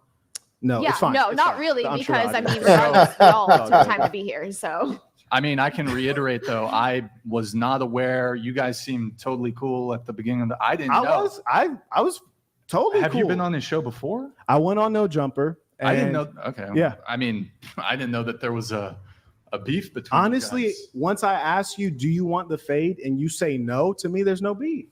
He said it's just let's just do the content. I said fantastic. Let's just do the content. I didn't expect him to get emotional. I mean, maybe he didn't want beef like right before the show because it could drag out. No, because if it's beef, then it's beef, right? So like the thing is, you understand what I'm saying? Yeah. If it's beef, then like let's get it in. Because like if he's saying what's true about his net worth, he doesn't let's need say the you money. guys did fight, then it'd be like weird. You guys sitting across the table from No, it wouldn't. After that, it wouldn't. One of us. I mean, probably both of us. So maybe I'm probably just different both of with us that. wouldn't be here, right? Yeah. Yeah. Okay. Like he'd be in the hospital and I'd be on my way elsewhere. You know. Okay. So yeah. does he have like at least a foot on you? What do you mean?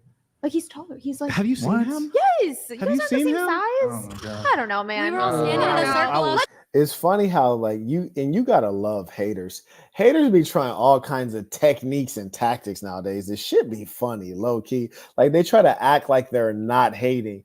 That's the thing about weaklings in general, is they're never direct. They're always like sly with it. You know, they say the most like ridiculous shit, man. It's like, come on, Shorty. We can see what you're trying to do here. It's not working. Please stop. If he wanted the fade, if he was willing to take the fade, he'd have took it. He was scared as hell. And when he was leaving, if he wanted the fade, then he could ask for the fade. Because clearly I wasn't turning down no fades. Clearly. Let's not fight though. We're not. No violence. Yeah. No Is she violence. coming back or? Is Adam coming back? Okay. I have no. Yeah, I know that's crazy. That has never happened on the show. You before? never had the supervillain on the show before. Is that you? The supervillain, the Warrior King. Okay. Yeah, What's your super apparently. villain name? Apparently, the Saint in the center. Okay. The Saint in the center. Yeah, if I had known that there was like some beef between you guys, I would have scheduled you guys on different days. I'm Adam not was buying kinda- that because you told me when you invited me on that it would be me. Okay, now you see how I told him a couple of times, like, I'm not buying that. Like, you keep on trying to lie. You can keep repeating that, but I don't believe you. And that's the weird thing, is people will repeat some motherfucking lies. Like, good Lord. Like, I fundamentally do not believe you, but feel free to keep on saying that. I just want you to know you're not fooling me. But carry on. Feel free. Carry on. and 7 chicks. And Wait, to bring what? Hold on. And to bring Adam. No, well, let me make something clear. So for the vast majority of the guests we bring on, we don't disclose who the other guests are. When you're coming, it's multiple guys. Don't believe what's it. that? You're saying there's multiple males. Well, actually, Charlie Kirk was supposed to. I don't want to. We were going to have Charlie Kirk here tonight. Cool. Well, you didn't though. Shout to Wayne. He writes, "Carry on. These broads are bring that indeed they are." And that Adam had, but $200. Fair enough. Mr. Happy, please need to wash yourself. And okay, but at the end of the day, and you need to wash yourself. This dude Jay Butler is funny. I was actually strangely enjoying his super chats. I found them to be educational and comical. He said they tried to CGA you. It's crazy out here. That shit ain't work though. I kept it G as hell. He's a plague rat, patient 0, and Brian, Damn. you need to wash yourself in bleach. Damn. It's airborne. it's airborne. and the sword of truth is sharp. I mean, that's just all there is to it. If there was earlier, you guys heard Adam say, "You cannot hurt my feelings." He literally said that, and then his feelings got hurt, and then he ran off. Got him. And he's in the podcast game. I saw on his podcast, he set up a 19-year-old kid, a little Kelpie, to get punched out. Yeah, isn't that funny? Like Adam did set up Lil Kelpie, a 19-year-old boy, to get socked out. And he can't handle a little bit of argumentation, like argumentative, spirit. That's strange to me. Very strange.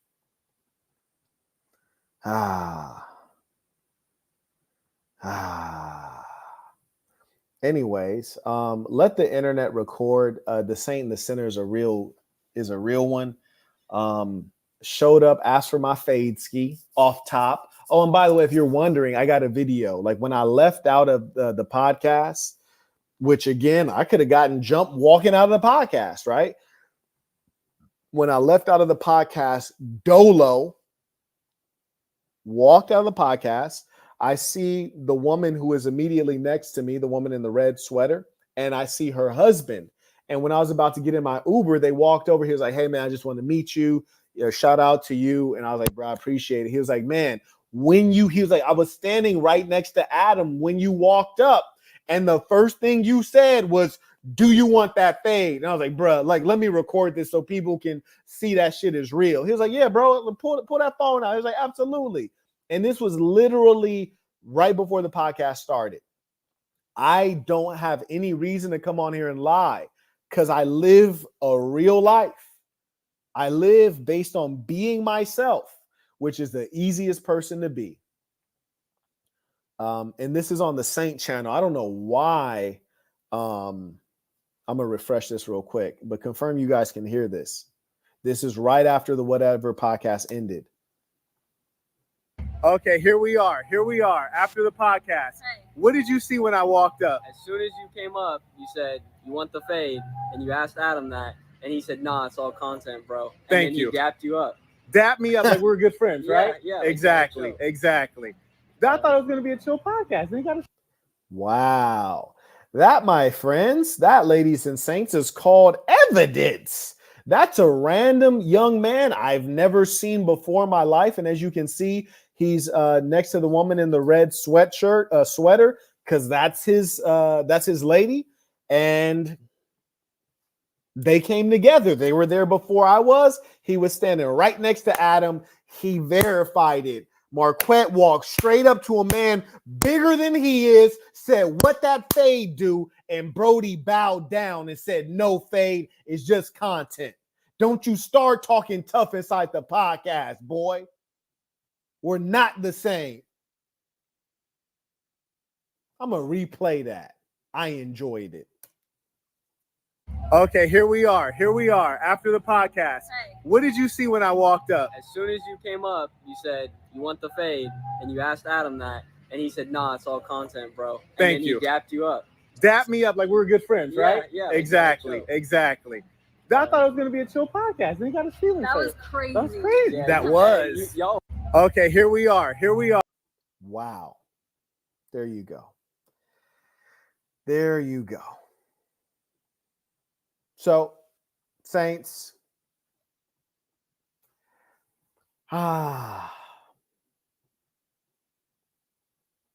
Listen,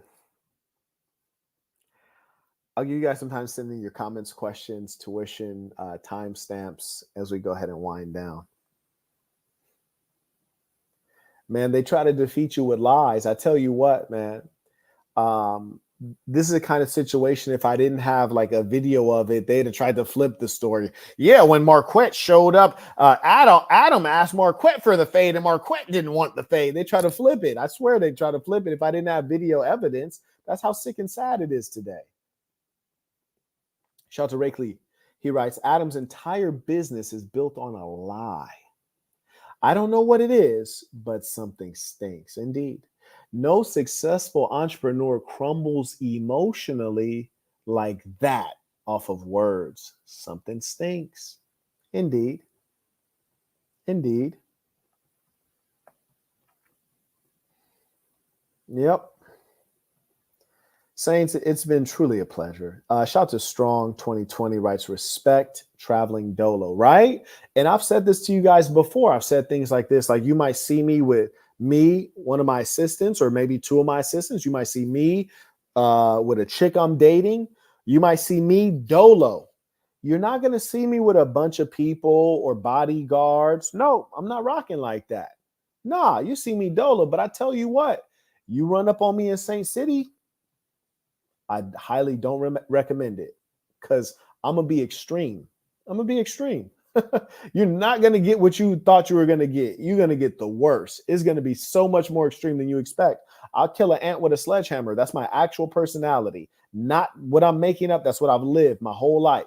Shout out to Cam. He writes, well done as usual. I appreciate you. And so that's why I don't even like to play these kind of games, because it's not going to go well for any of us, right? So to the internet, speak respectfully, be honorable. That's what I try to do. I don't start any beefs. You'll never see me on the internet just out of nowhere hollering someone's name disrespectfully. And if it's beef, I said it's beef. And there are other things that are not beef. Like I don't have any beef with the Tate brothers. They've not done anything mean or wrong or foul to me. I don't have any beef with them. We have ideological disagreements. But there's some other folks that there's a beef with. I don't even mention their name. You heard me? Because when I see them, it's going to be an issue. So I don't even say their name, because there's no need to stack up evidence on myself, right? But for the most part, I don't have any beefs on the internet, and I don't want any. I'm a man of peace and prosperity. That's what I want to focus on. I encourage you all to do the same, but I also encourage you to be super solid so that people don't, think they're going to play with you. When you give a few demos, they're going to stop playing. And Brody almost became a demo today. You dig? Because I was for sure willing to give one out, but he didn't really want that. They often act like that, but they don't want that. They don't. Shout out to Cole. He writes, when you live a righteous life, they make up lies. That's exactly the case. Shout out to Dedrick. He writes, peace to the saints. Glad to see you put in the slight work on Adam 16. Had to. Absolutely had to. He needed that. He needed that work. May I acknowledge one mic at a time writes, Marquett, I really hope we meet one day. Respect. I appreciate that. And I trust that we will. Shout out Speak Facts. He writes, just purchased your book. I appreciate that. And for those of you who would like to know what a real life sounds like and looks like, and you want to get inspired by someone who came out of the mud and earned their way out in an honest way, you can check out The Black Box. You can get that on Amazon. Just type in The Black Box, Marquett Burton, and you can get that over 1 or 2 days via Prime. If you want a low-cost copy, you can get the ebook instantly at thesassin.com. That's THESASN.com. Saints, it has been truly a pleasure at this time to fellowship with you all. Until next time, peace to the saints.